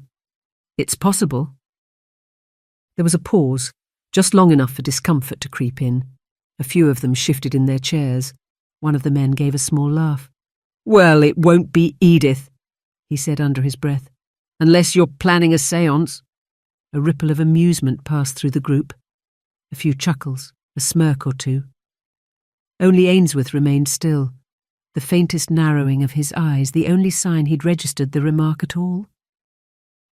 The woman in pale blue leaned toward the man beside her. "Do you think he means him?" she whispered. "That lodger creature?" "He's not coming," the man replied confidently. "Clara said he vanished this morning. Probably long gone already." Another minute passed. Someone reached for a water bottle. Someone else checked the time. And then the door opened. It was Jacob who stepped in first, tall, square-shouldered, scanning the room with quiet purpose. He gave nothing away. Sam followed a moment later, cool-eyed and calm, and then, between them, came Wren. He looked smaller than usual, thin arms, hands clasped nervously close to his chest as if trying to make himself small. Hair brushed neatly, tail low and flicking nervously. He was dressed simply, clean clothes, soft-soled shoes, but there was something careful about his posture, like he was trying not to draw attention, and yet knew he already had. The room fell completely silent. No one spoke. No one moved. Wren's ears twitched faintly at the quiet, but he didn't drop his gaze. He walked the length of the table with Jacob and Sam at his sides, then took a seat towards the far end, furthest away from Mr. Ainsworth. Only once he was seated did Jacob and Sam settle into the chairs beside him, one on each side, and still the family said nothing. Not yet. What She Left Behind, Chapter 14. The double doors behind them were closed by unseen hands, with a quiet click. Then Mr. Ainsworth cleared his throat and adjusted his glasses. He glanced up at the digital clock on the wall, just as the numbers rolled over to read 10 o'clock. "If everyone's ready," he said, his voice smooth and formal, "we'll begin momentarily." There was silence, but it had changed. Restless. Chairs shifted slightly, eyes darted. The air in the room felt tighter now, less certain. Across the table, the family were looking at each other in a quiet ripple of confusion. One of the women raised her eyebrows at the man beside her, who shrugged. Another silently mouthed something while discreetly pointing at Wren. "What is he doing here?" and got a clueless shake of the head in reply. The woman in pale blue leaned forward slightly, whispering something too faint to hear. Then her husband gave a sharp look toward Mr. Ainsworth, then back to Wren, as if trying to make sense of a guest list no one had seen. The woman with the gold bracelet folded her arms. The man at her side just stared at Wren with narrowed eyes, as if seeing him properly for the first time. Still, no one spoke aloud. Not yet. But the tension was climbing. All the certainty they'd walked in with was beginning to diminish. Not break, not yet, but tilt, just enough, as if the ground beneath them wasn't quite as level as they'd assumed. Mr. Ainsworth opened the official-looking folder in front of him with quiet precision. He sat still for a long moment, his fingers resting neatly on either side of the paper. Then, at last, he spoke. "The final will and testament of Edith Elwood is a legally binding and witnessed document. By her instruction, I will begin by reading a personal letter, written in her own hand, to be shared aloud with those present." He lifted a second envelope from the folder and opened it carefully. The pages were slightly curled, the ink a steady, familiar hand.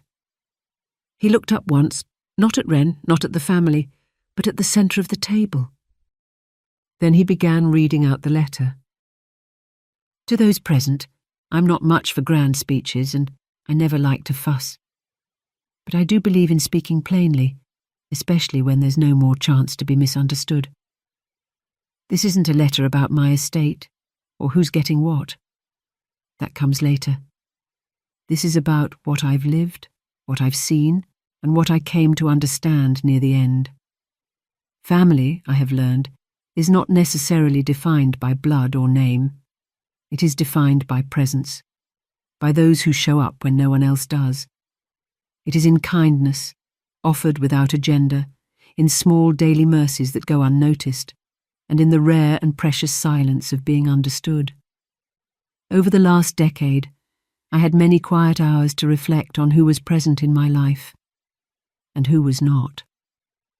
Some of you were busy, I know. Lives take people in different directions, and that's okay. But absence is a choice. Silence is a choice. And over time, I learned to stop hoping that the phone might ring, that a birthday card might arrive, or even a Christmas card. Clara, you were different. You wanted to visit, I know that. But I also know the people around you were always too busy to bring you, or said they were. They had their reasons. Still, you found your own way to stay close. You called when you could, and you wrote every month, sometimes more. I cherished every letter, every phone call, every photograph you sent. You never asked for anything except the odd bit of advice. You just wanted to know how I was and whether the garden was blooming yet.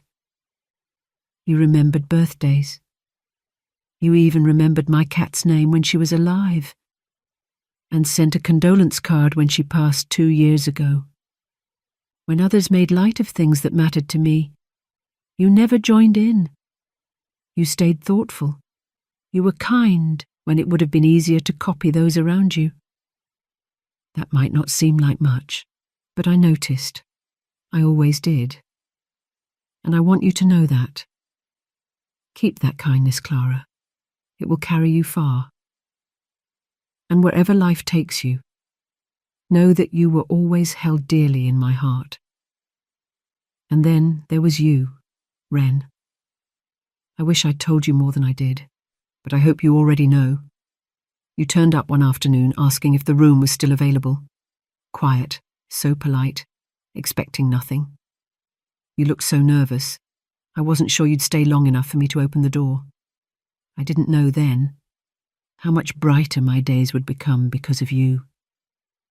In the years that followed, you gave each day a rhythm. Each morning, a reason.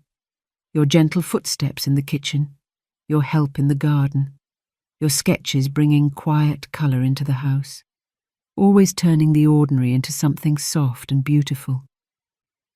The way you talked to the cat like she might answer. These things became the background music of my life.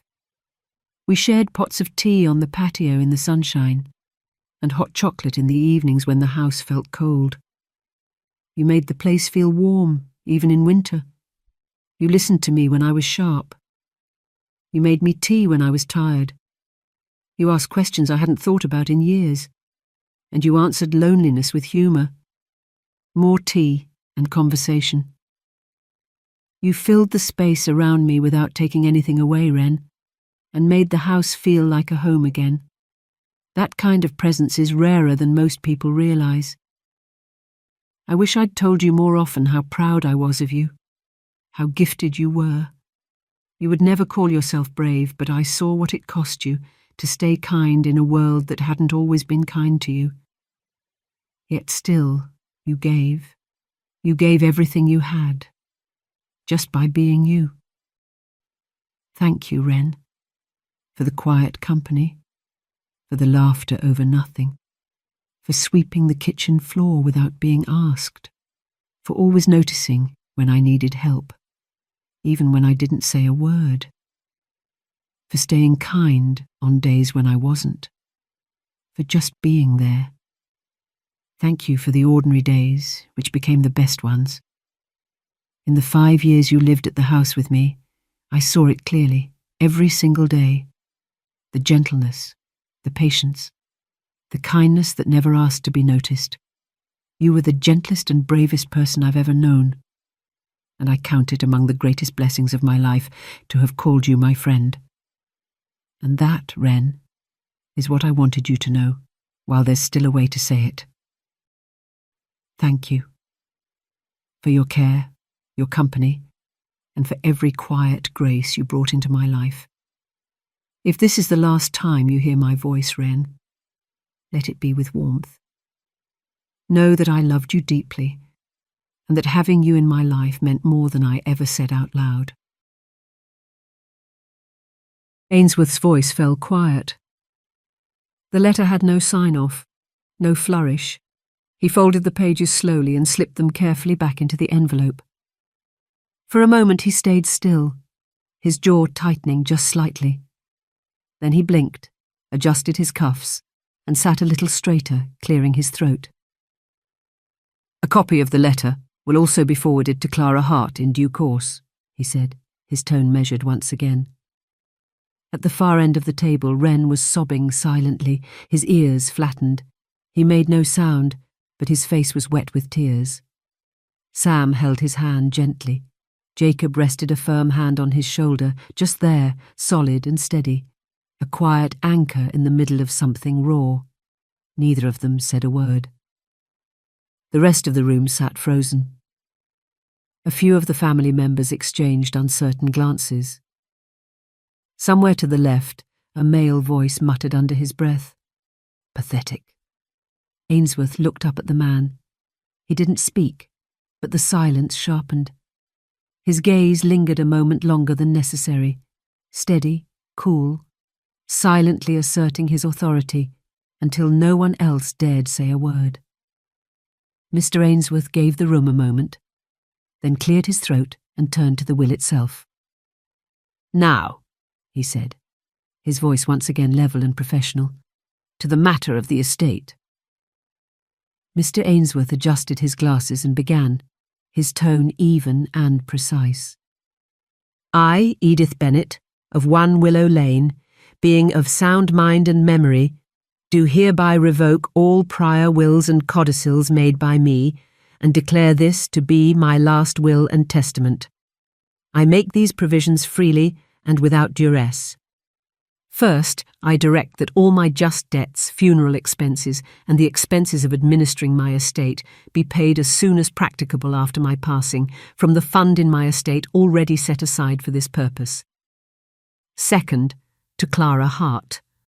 I leave my rosewood jewellery box.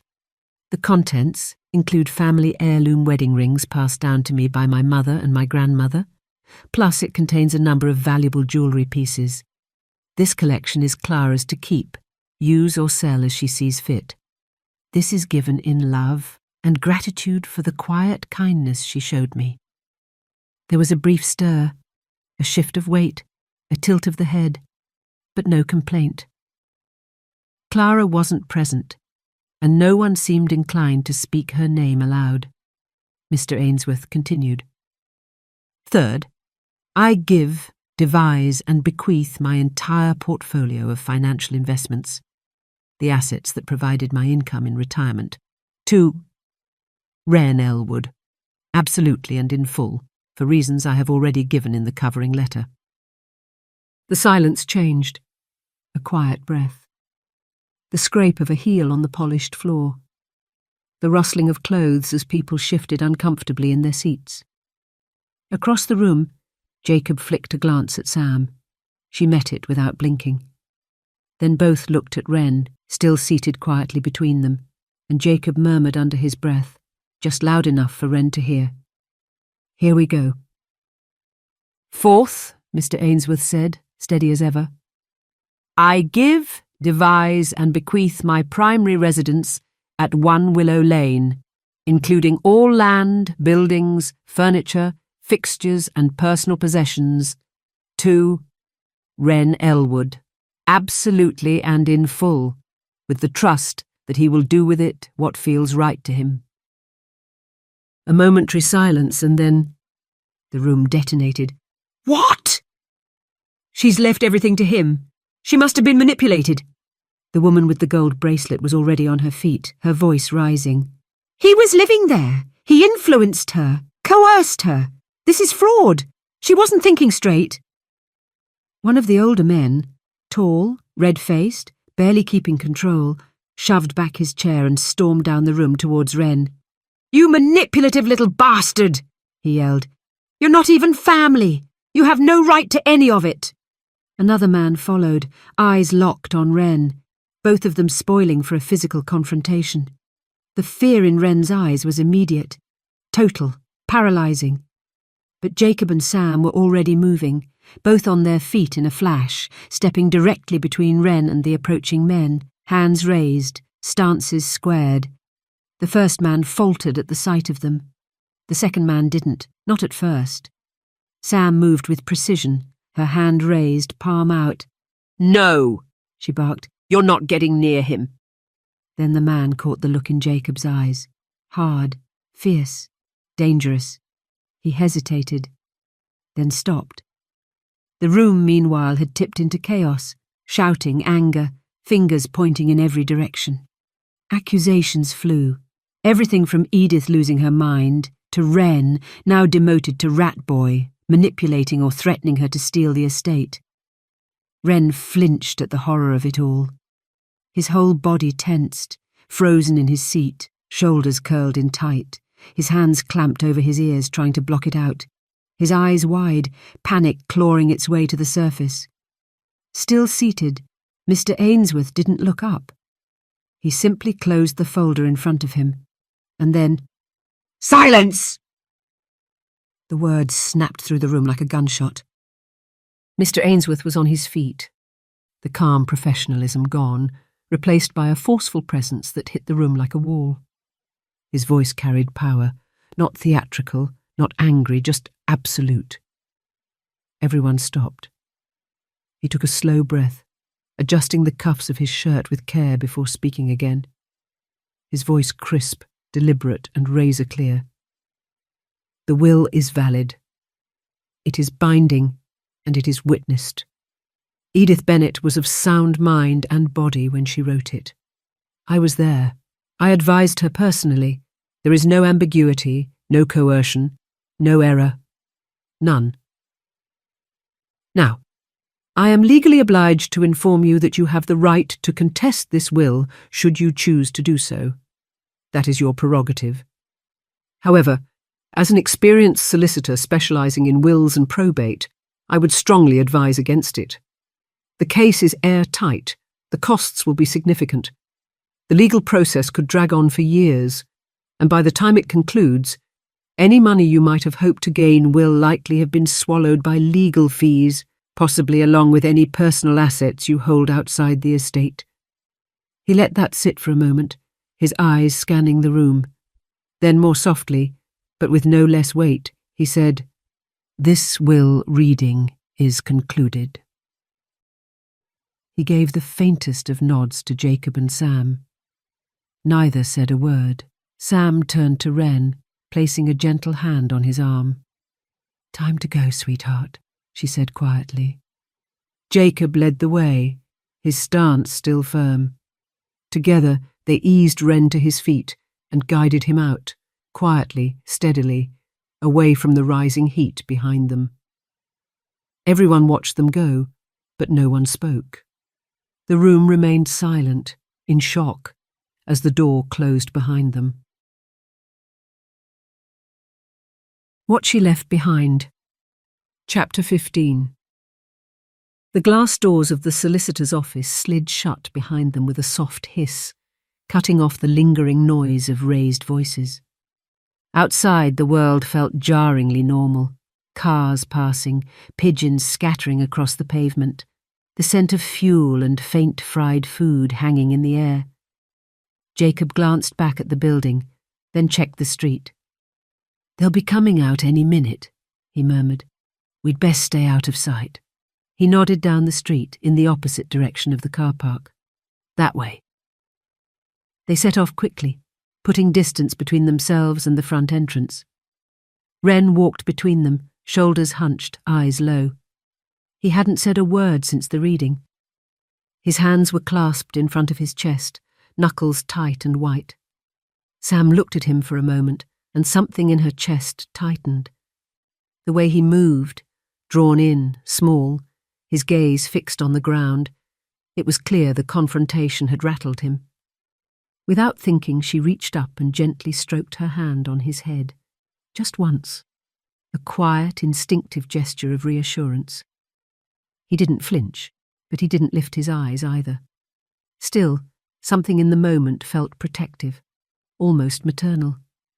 And it helped, just enough to calm him a little. Then she looked to Jacob. "What's the move?" Jacob didn't hesitate. "I'm going to the house." Sam raised an eyebrow. "They'll head there next. Clara's still there. They'll need to collect her. And that lot." He jerked his head back toward the office. "They'll want somewhere to vent." Sam gave a small nod. "You think they'll try to take things?" "I think they'll try to tear the place apart," he replied. He turned to Wren, his voice gentler now. "We'll need to keep you out of sight until they're gone, okay?" Wren looked up, just briefly, just enough to nod, showing he understood. Jacob reached out and gave his arm a light squeeze. "Don't worry about anything else right now. I can see you're still trying to make sense of it all. That's okay. Just breathe. Put your trust in us, and we'll take care of everything. Stay with Sam. She'll keep you out of harm's way. I'll head to the house and make sure everything's handled." Wren gave a faint nod, not entirely sure what he was agreeing to, only that he trusted Jacob and Sam. There was something in their confidence, in their tone of voice, a kind of military steadiness that felt lived in, real. The kind of calm that came from having been through far worse and knowing exactly what needed to happen next. It didn't make the anxiety disappear, not completely, but it helped. Jacob gave them both a final nod. "I'll call once I'm there." Then he turned and hurried off, heading for the car with quiet purpose. Sam let out a slow breath, then turned back to Wren. She pointed further up the street. "There's a park across the road. Bit of space. Plenty of cover. Vending cart, too. Let's head there." Wren followed her gaze, then nodded again, a little more certain this time. They waited at the crossing in silence. As they reached the far pavement and stepped into the park, Sam glanced back toward the solicitor's office. Jacob's car was already pulling out onto the road, just visible through the gaps in traffic. Then as he disappeared around the bend, the office doors slid open. "They're coming out," she said. Wren turned. Through the railings he caught sight of the first of them, red-faced, talking furiously, pointing. Striding towards the car park, keys in hand. Sam gently guided Wren toward a bench, steering them both out of sight of the family. "They'll be gone soon, and Jacob will make sure they don't go in the house." They reached a park bench. Wren sat slowly. He was still in shock. His mind felt numb. His knees felt strange, too loose, like they weren't quite sure what they were holding up. Sam sat beside him, letting the silence settle. A few meters away, a vendor cart hissed softly with hot oil. A bottle clinked. The world went on. After a moment, Sam stood and walked over to the cart. She spoke to the vendor briefly, handed over some change and returned with 2 cans of Coke. She passed one to Wren, cold, slightly dented. He took it with a small nod. She didn't press him, just waited. He stared down at the can in his hands. "Thank you," he said softly. "If you and Jacob hadn't—" He shook his head, his voice trembling. "They really were going to hurt me, weren't they? I thought—" He didn't finish, just kept staring at the Coke, blinking hard. "I didn't do anything wrong, did I?" Sam's brow creased. She turned slightly, facing him more fully. "Dear God, no. Wren," she said. Her voice was quiet but firm. "You didn't do anything wrong. Not now, not then, not ever." She paused, letting her words sink in. "Some people lash out because they're angry, selfish, embarrassed, or just used to getting their own way. Those kinds of people, when they see someone gentle, someone who won't hit back, they often think they can do what they like. But it doesn't make you the problem. It just makes them despicable cowards." She paused, her voice steady. "You don't have to be loud to matter, Wren. and you don't have to fight like them to prove anything. Being kind, being gentle, none of that means you're weak. It just means you're not like them, and thank God for that. That's something worth protecting. Her eyes stayed on him steady. You've done nothing but show decency and care to someone you loved, and the only reason they're so loud now is because deep down they all know Edith was right. So no, none of this was your fault, and none of it was deserved. He didn't look up, but he was clearly grateful. The moment in the conference room kept looping in his mind. The shouting, the sudden movement, the threat of violence, and then Jacob and Sam. How fast they'd moved, how solid they'd stood, how they'd stepped in without hesitation, placing themselves between him and real danger. No one's ever done anything like that for me before. Just stepped in like that. Put themselves in harm's way to protect me. He paused, his voice faltering. Thank you, so much. You're very welcome, sweetie, Sam replied quietly.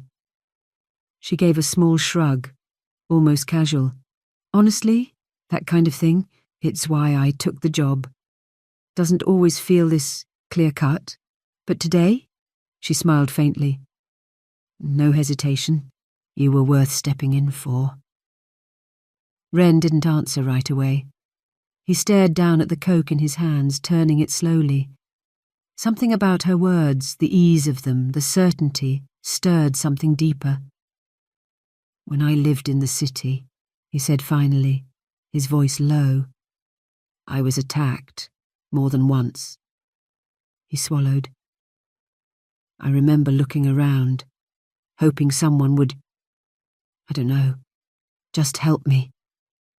Maybe make them stop. But no one did. People saw, they looked right at it. Then they just walked on. His shoulders drew in tighter. So when you and Jacob stood up just like that. He shook his head slowly, unable to finish. I won't forget it. Ever. Sam's expression shifted. Damn, I'm sorry that happened to you, Wren, she said quietly. People can really suck. It shouldn't have to be that way. She watched him for a moment, voice calm but steady. Truth is, most people don't know what to do when they see something like that. So they look the other way, tell themselves it's not their business. Maybe they're scared. Maybe they just don't want the hassle, don't want to risk anything for a stranger. She gave a small sigh, but that doesn't make it right, and it sure as hell doesn't excuse it. Her gaze flicked back to him, voice softening. I can't stand seeing people like you treated that way, not when you've done nothing wrong, not when all you've ever done is try to live quietly and not hurt anyone. A pause, just enough space for the words to settle. You didn't deserve it then, and you sure as hell didn't deserve it today. Wren gave a faint nod, still staring down. His voice, when it came, was barely more than a breath. I need time to process all of this. I'm so confused right now, by everything. Sam didn't rush to respond. She just nodded slowly, her voice calm. You've been through a lot, Wren, especially today. She empathized. I'm guessing everything feels a bit surreal right now, maybe a little detached, like none of it's quite real. He nodded. Yeah, it does feel like that. How did you know? It's a normal reaction to this kind of thing. We saw it a lot on deployment. It's actually well documented. The mind's way of coping under extreme stress. She paused, taking in the quiet ache on his face, the confusion, the weight of too many shocks at once. He looked like someone still trying to piece the world back together. Time is your ally here. Don't put pressure on yourself to figure it all out right now. Just breathe. Take it hour by hour if you need to. The answers and clarity will come when you're ready. They sat quietly, the sounds of the park around them. The wind stirred faintly through the leaves. Somewhere, someone was playing music on a speaker too far away to hear the words. He was quiet again for a while, then softly, without looking up. "Sam, is it true?" She turned slightly. "What's that, sweetheart?"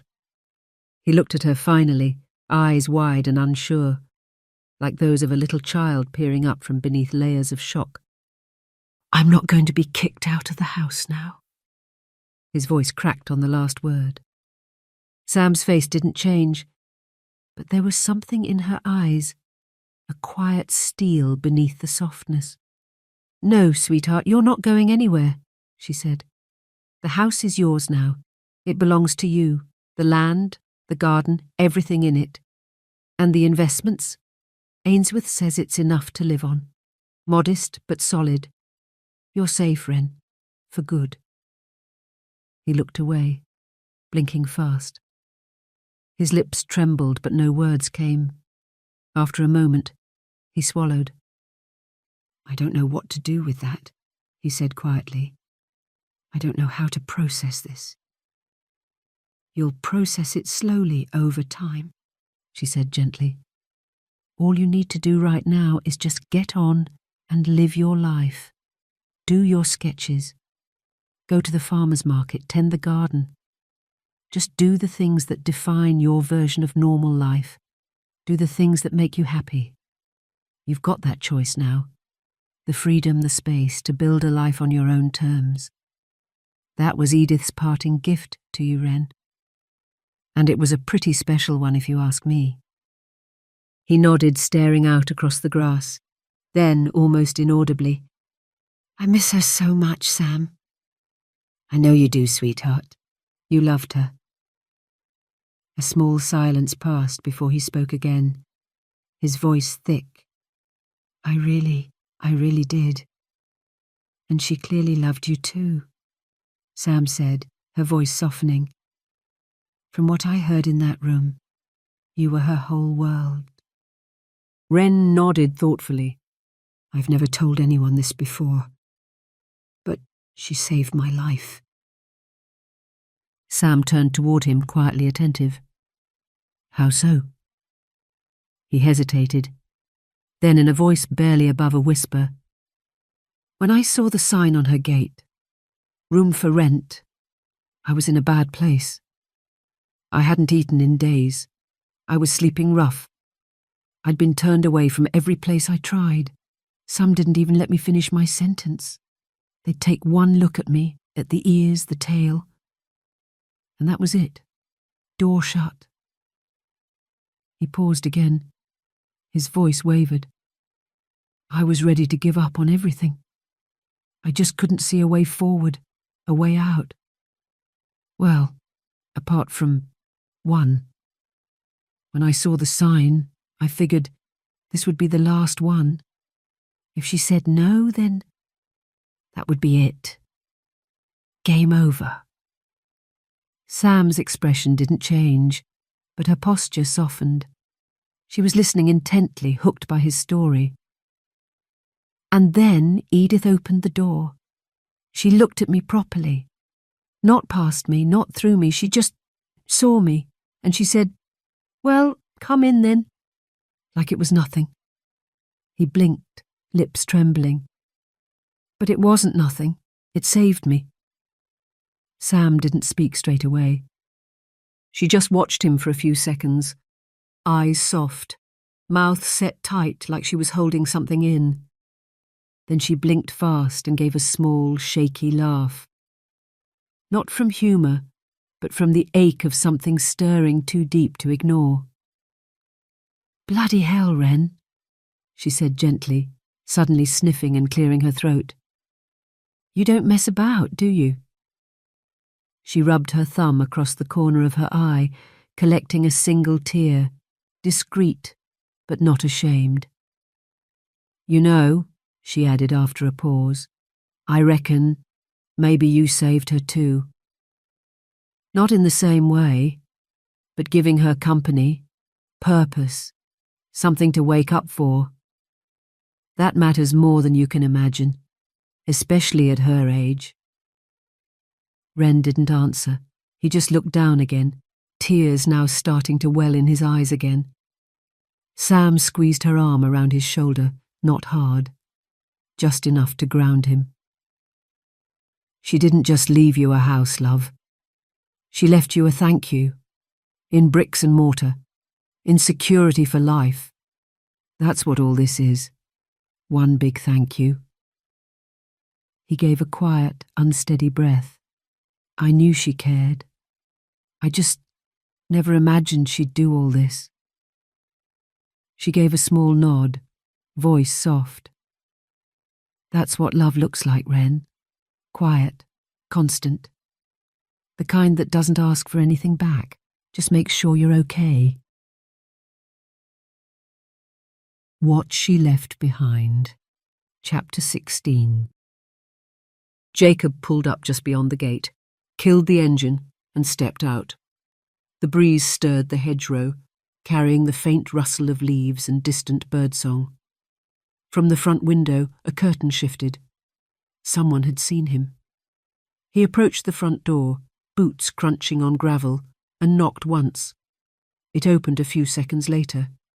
Clara stood there in jeans and a hoodie, hair loosely tied back, expression guarded. "Are you Clara?" Jacob asked, his tone calm but clear. "Yes," she said slowly, eyes narrowing just a little. "Who are you?" "My name's Jacob. Mr. Ainsworth sent me. I'm here to secure the house." Clara studied him. "Secure it from what?" "From the rest of your family," he said plainly. "They're likely on their way here, and they're not happy. Let's just say the will didn't go the way they expected." Clara blinked, surprised. Then a faint smile tugged at the corner of her mouth. "What happened?" "In short, Edith left everything to Wren. The house, the investments, the lot. Except one thing. She left her jewellery to you." Clara blinked. "She... really?" "You were the only one she named. Aside from him." Something passed through Clara's face. Surprise, yes, but more than that. Gratitude. A quiet sort of relief. "I'm so glad," she said. "My family didn't deserve any of it. Just the thought of my parents getting their hands on this place, it's been making them even more unbearable than usual, and they're already a nightmare to live with." Jacob gave a short nod. "I know the type. That's got to be tough." Clara shrugged. "You learn to navigate it. Stay out of the way mostly. It's why I chose not to attend the reading." She hesitated. "But more importantly, how's Wren?" Jacob's tone softened. "He'll be okay. A little shaken up, but safe. He's with Sam, my colleague. They had to make a hasty retreat. Your folks were ready to lynch him." Clara's expression turned to genuine concern. "Don't worry about Wren," Jacob added. "They made it out before things escalated, and Sam's a bodyguard. She's looking after him. But right now we've got something more urgent to deal with." He glanced over his shoulder, then back to her. "Clara, I need to ask something. I'm assuming your family's coming here to collect you. When they do, I'd rather they have no reason to come inside. If you're waiting outside the gate with your bag, I'm hoping they'll just pick you up and go. But judging by the way they came storming out of that office, I don't think it's going to be that simple." Clara nodded, already catching his meaning. "You're thinking they'll try to take out their anger on Edith's house?" "It crossed my mind, yes," he said, voice low. "I don't think they'll go full demolition mode, but they're likely looking for an excuse to lash out, and I'd prefer it not to be in Wren's home." Clara scoffed. "Of course they are. That's exactly the kind of thing they'll do. And they won't give a damn who gets hurt." Jacob met her gaze. His voice dropped a notch. "This is Wren's home now. The kid's been through enough. I'm not letting anyone do that to him." Clara squared her shoulders. "You're damn right. Give me 10 seconds to grab my stuff." She turned and disappeared inside. Jacob stepped back, arms folded, eyes scanning the road. When Clara returned, a small backpack was slung over one shoulder, and there was fire in her eyes. "They're going to hate this," she said, "but I swear I'll wrestle them to the ground myself before I let them set one foot inside that house." Jacob allowed the faintest smile. "Good girl." She headed down the garden path without another word. Jacob closed and locked the front door behind her, then stepped off the doorstep and joined her at the gate. The sound of distant engines grew louder, 3 cars turning off the tarmac lane and pulling up haphazardly in front of the house. The first car nosed up close to the gate, tires mounting the edge of the grass. The other 2 followed, scattering birds from the hedgerow as they parked noisily and dramatically. Jacob stepped forward before a single car door opened. He stood tall, arms folded, his stance calm but unmistakably assertive. Clara stood beside him, her bag slung over one shoulder. Doors opened. People climbed out, all sharp words and twitchy movements. Clara's father was the first to speak. "Clara, why are you waiting out here?" "She's waiting to be collected," Jacob said, cutting in before she could answer.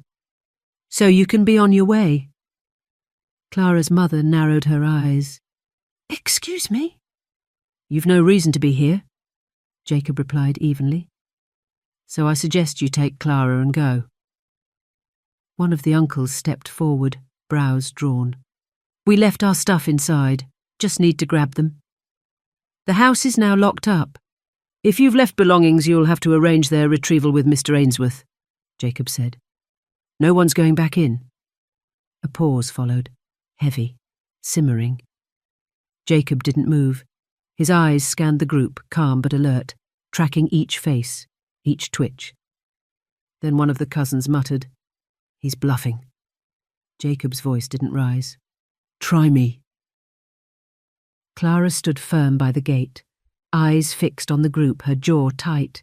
She didn't flinch. She didn't look away. One of the men, broad, red-faced, already fuming, suddenly tried to barge past Jacob.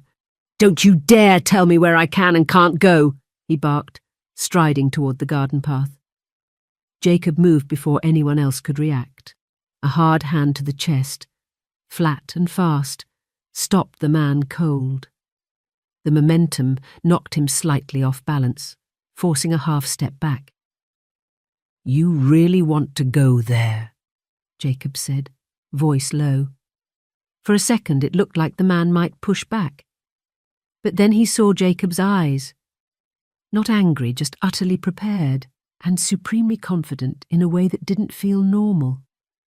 The man backed down, suddenly thinking better of it. He stepped away, muttering something under his breath. Jacob didn't look at him again. He glanced to Clara instead. "You gonna be okay going back with these guys?" he asked quietly. Clara nodded. "Yeah, you kind of get used to it." Jacob gave a low exhale, almost a laugh. Not from amusement, but something closer to disbelief. "Can't say I envy you." He paused, then added, "But big respect for surviving it with your sanity intact." She gave a tired sigh. "After years in that house, my sanity's debatable. Not sure how much of it's left, but thanks." He gave a small grin, catching the dry humour in her tone. "Mr. Ainsworth will be in touch soon about getting your inheritance to you." Their eyes held for a moment, a quiet exchange of mutual respect. "Give Ren a hug from me," she said, her voice softer now. "Tell him he can write to me if he wants." Then she made her way toward one of the cars. The family had started climbing back into their vehicles, slamming doors, slinging final insults into the air, none of them brave enough to make eye contact again. As the last car disappeared from view, Jacob let out a slow breath and turned toward the house. He unlocked the door with practiced calm, stepping inside with the quiet caution of someone trained to expect the unexpected. Just a quick sweep, he'd figured, just to be sure. Wren didn't need any more surprises. The quiet hit him first, a different kind of quiet than before.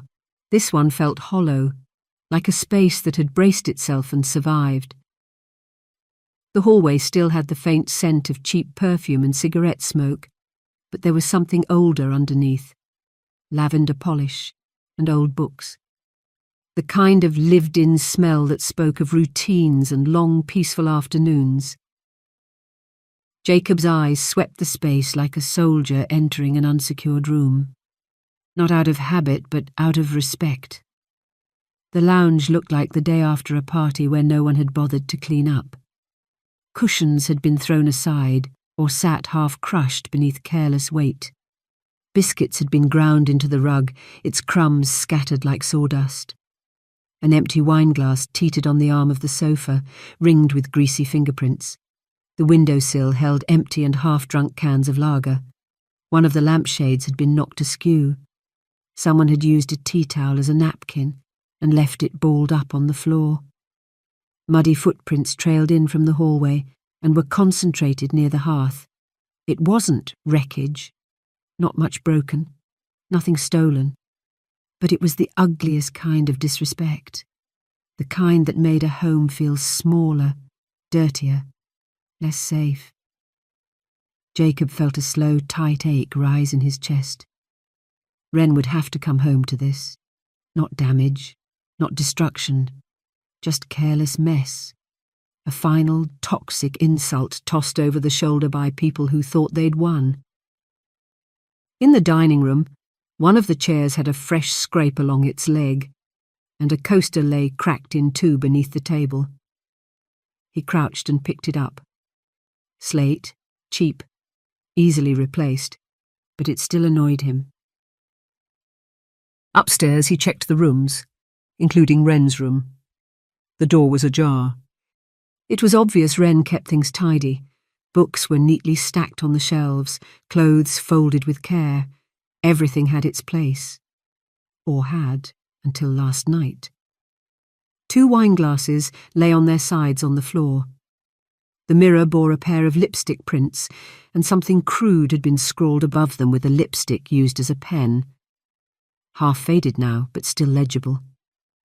Some of the drawers had been opened. One of them, clearly Wren's underwear drawer, had been pulled out and rummaged through. The once neatly folded garments were now rumpled, half spilled over the edge like they'd been held up and laughed at. Jacob felt his stomach turn. It hit harder than it should have. This wasn't just intrusive, it was vile. The kind of violation that made your skin crawl. Wren wasn't guarded. He wasn't tough.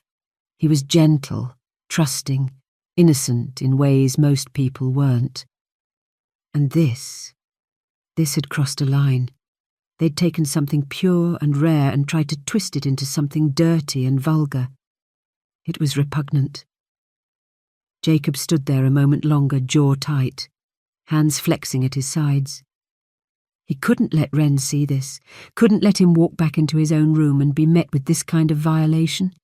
Not after everything. No way, not a chance in hell. He stepped forward and started putting things back in order. No fuss, no words, just quiet, deliberate movements. Straightening and folding the clothes, picking up the wineglasses, wiping the mirror, closing drawers one by one. He worked with the same kind of focus he'd used in far worse situations, the kind that said, this mattered.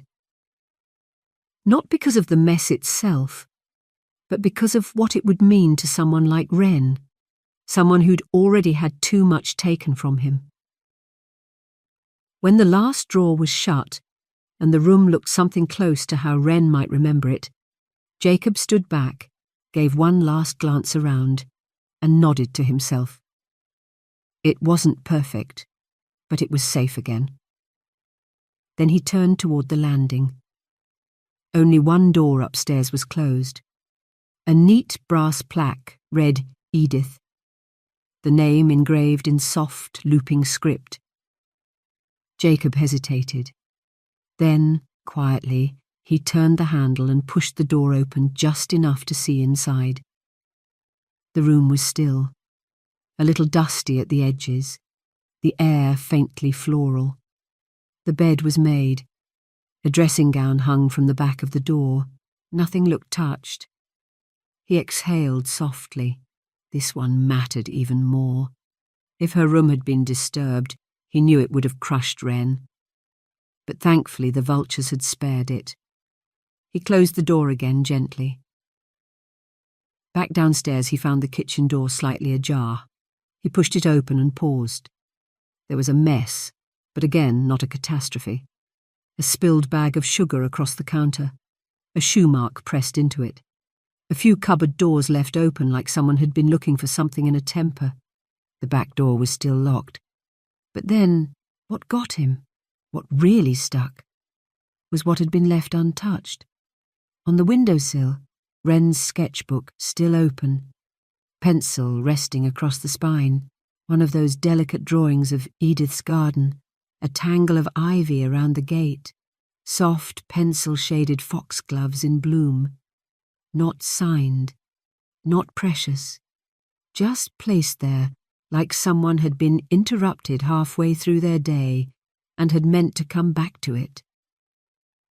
Jacob stared at it a moment, admiring the intricacy of the fine details, finally registering just how talented its creator actually was. Then eventually, he closed the sketchbook, gently, a small gesture of respect for what had been and for who had left it behind. He took one last look around. Then he turned out the light and pulled the door shut behind him. House secure. Wren could come home. What She Left Behind. Chapter 17.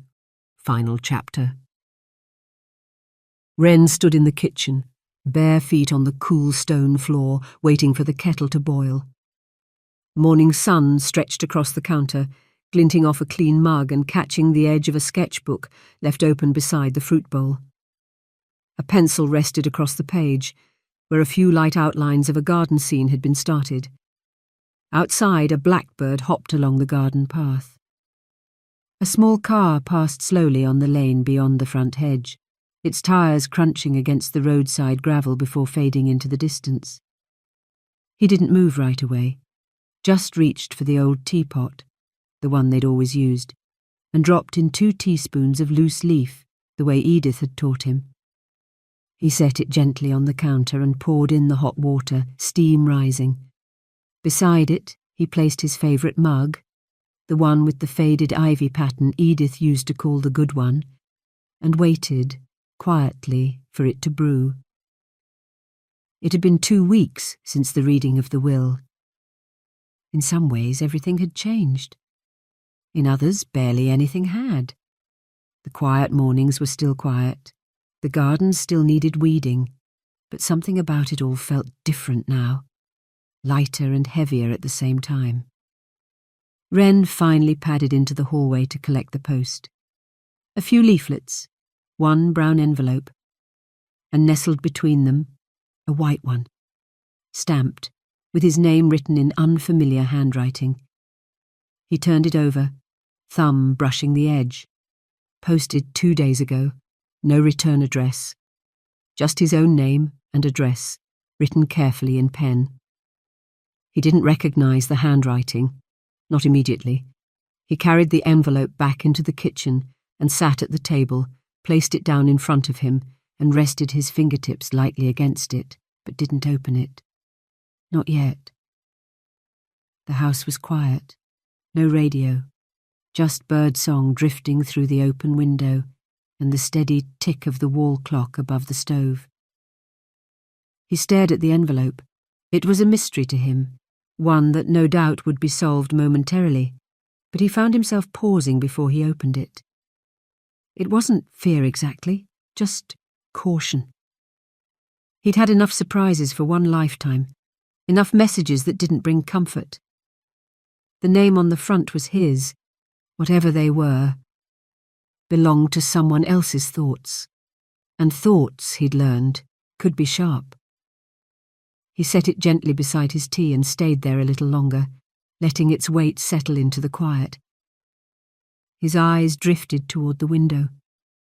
It was quiet out there, peaceful. The sort of morning where nothing demanded anything of him. His mind began to wander. He had barely left the house, truth be told. Just small walks. The post office. The edge of the green.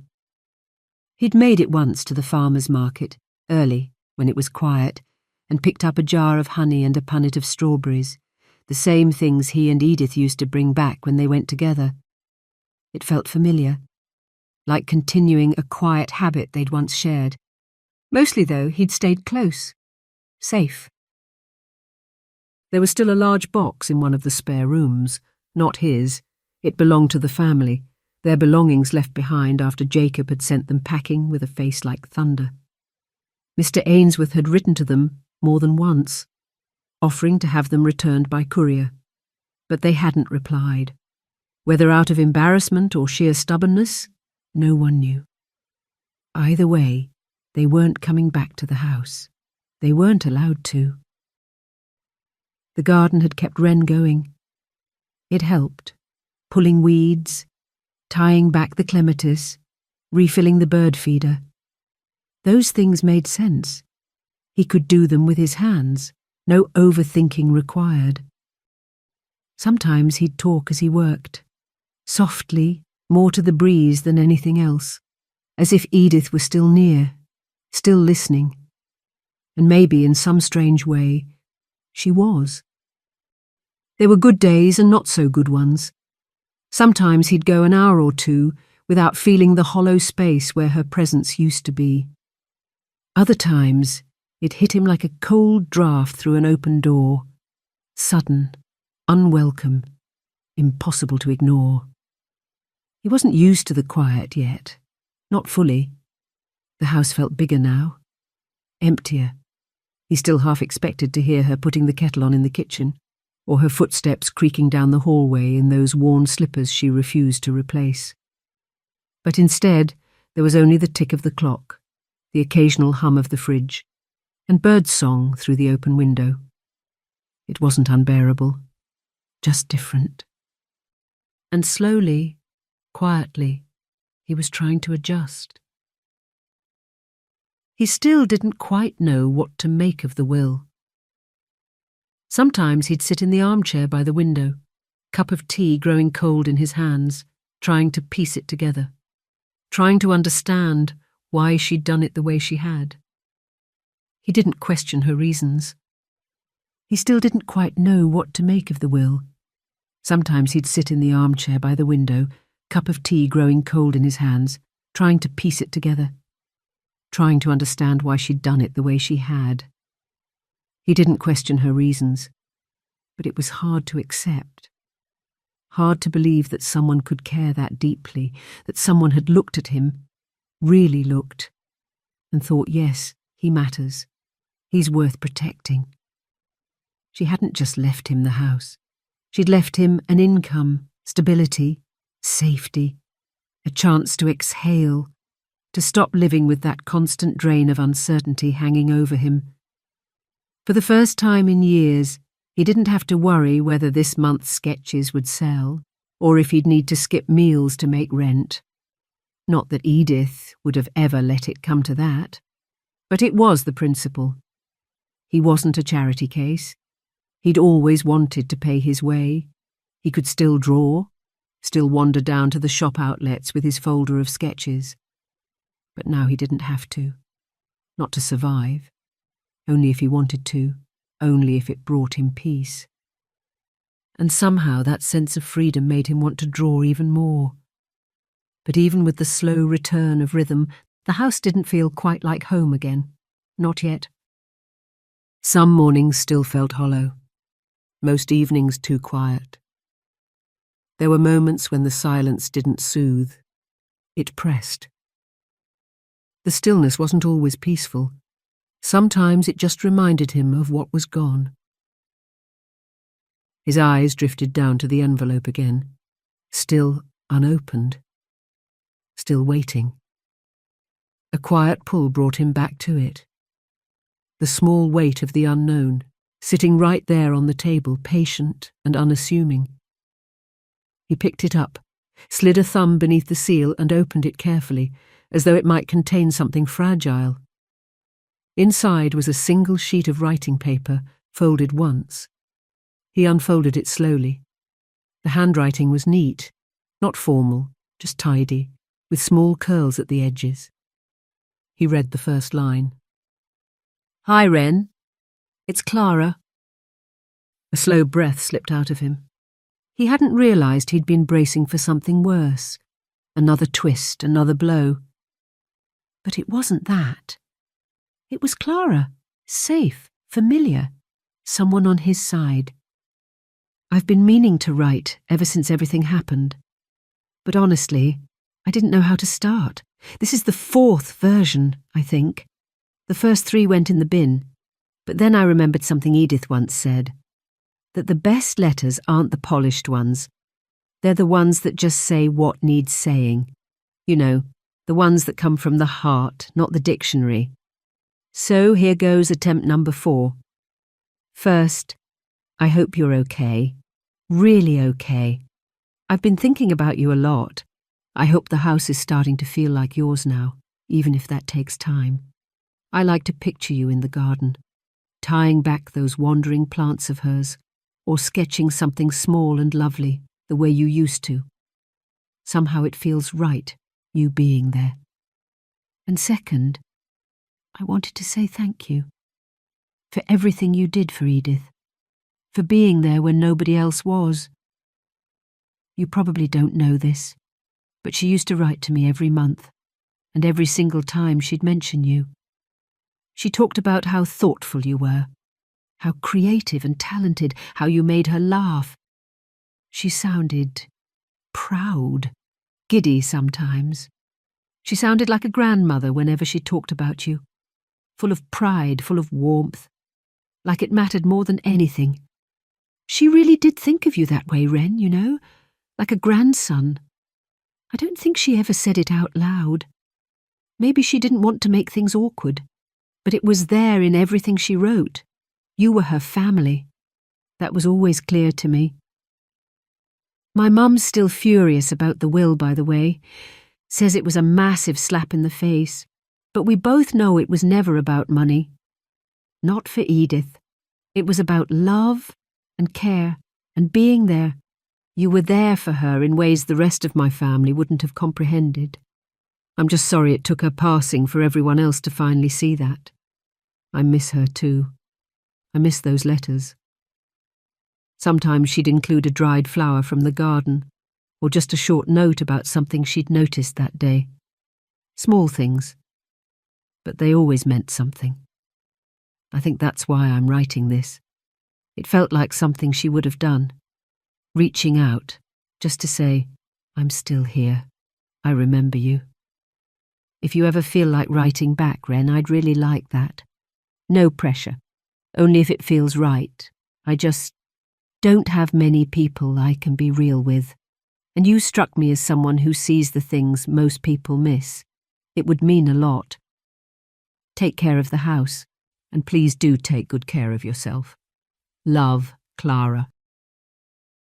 Wren folded the letter slowly, carefully, as if it might tear from too much pressure. He set it down beside his mug, then just sat there, hands resting in his lap. His throat felt tight. It wasn't one thing, it was everything. The way Clara had written, the unexpected kindness, the glimpse into Edith's heart. Things she'd never said out loud but had clearly shared in private. He wiped at one eye, then the other, just a few tears. Not heavy, just quiet. A slow ache, slipping free. It had been 2 weeks since his world shifted, since everything changed. And still, somehow, grief found new corners to settle in. But today, for the first time, there was something else threaded through it. Not relief, exactly. Not closure. Just warmth. A small, real warmth that filled the empty kitchen and made it feel, if only for a moment, a little bit like home again. He reached for the letter once more, read the last paragraph again, then he placed it carefully inside the empty drawer Edith had cleared for his things, tucked it among a few keepsakes he hadn't quite known what to do with yet. Outside, the garden shifted gently in the breeze. A bee moved from one flower to the next. Nothing grand, nothing unusual. Just life, carrying on. It still hurt. Of course it did. But for the first time since she'd gone, the house didn't feel quite so empty. She was still here, in the rows of lavender she used to trim, in the creak of the hallway floorboards, in the worn mug by the kettle, in the soft pencil lines where the garden came alive again on paper, in the warmth of a quiet morning. Her presence didn't echo anymore. It settled. Not loud, not lost, just quietly there. And in that quiet, Wren felt something shift, the first shape of healing. Not all at once, not by any stretch, but enough to plant the thought that healing could grow here. Epilogue. The house stood quiet most days, but never empty, not in the ways that mattered. Sam and Jacob never quite disappeared after the will reading. Something about Wren, his gentleness, his honesty, his vulnerability, stayed with them. And without fuss or fanfare, they made themselves part of his world. One or the other would drop by each week, sometimes both, always bringing something small, a bag of tea, a loaf of bread, a tin of biscuits. They never stayed too long, never asked too much, but they always came. And Wren felt it. Not just comfort, but something closer to quiet joy. A calm, steady warmth in his chest whenever they appeared at the gate. These were the people who had made him feel safe when the ground beneath him had all but vanished. That kind of care leaves a mark. It settles in deep, becomes part of you. So each time they arrived, it felt less like a visit, and more like something coming home. Their presence became part of the rhythm of Wren's life. The kettle would go on, the mugs would come out, and a calm sort of conversation would unfold. Sometimes Jacob would check the shed roof, help clear a gutter, or Sam would help bring in the washing. It wasn't charity, it wasn't pity, it was friendship, quiet, unspoken, real. Clara wrote too, just as she once wrote to Edith. Once a month, like clockwork. Sometimes a full page, sometimes just a few lines. In return, Wren would press a flower from the garden, lavender, honeysuckle, marigold, and tuck it between the folds of his replies. She kept them in a little book, said it reminded her of summer. Every other Saturday, Wren took a fold-up table down to the market and laid out his sketches, mostly drawings of flowers, a few of the country town, now and then a study of birds at the feeder. The regulars began to know him. The jam seller, the woman who sold herbs, the old man who whittled spoons. They smiled when he arrived and always made room for his table. He never said much, but he never had to. And so the days moved forward, gently, quietly, with care. Wren was never the loudest voice in the room. He never would be. But those around him had come to understand his gentle ways, the way he noticed things, the way he cared without needing to announce it. And in return, they watched out for him, quietly, steadily, always.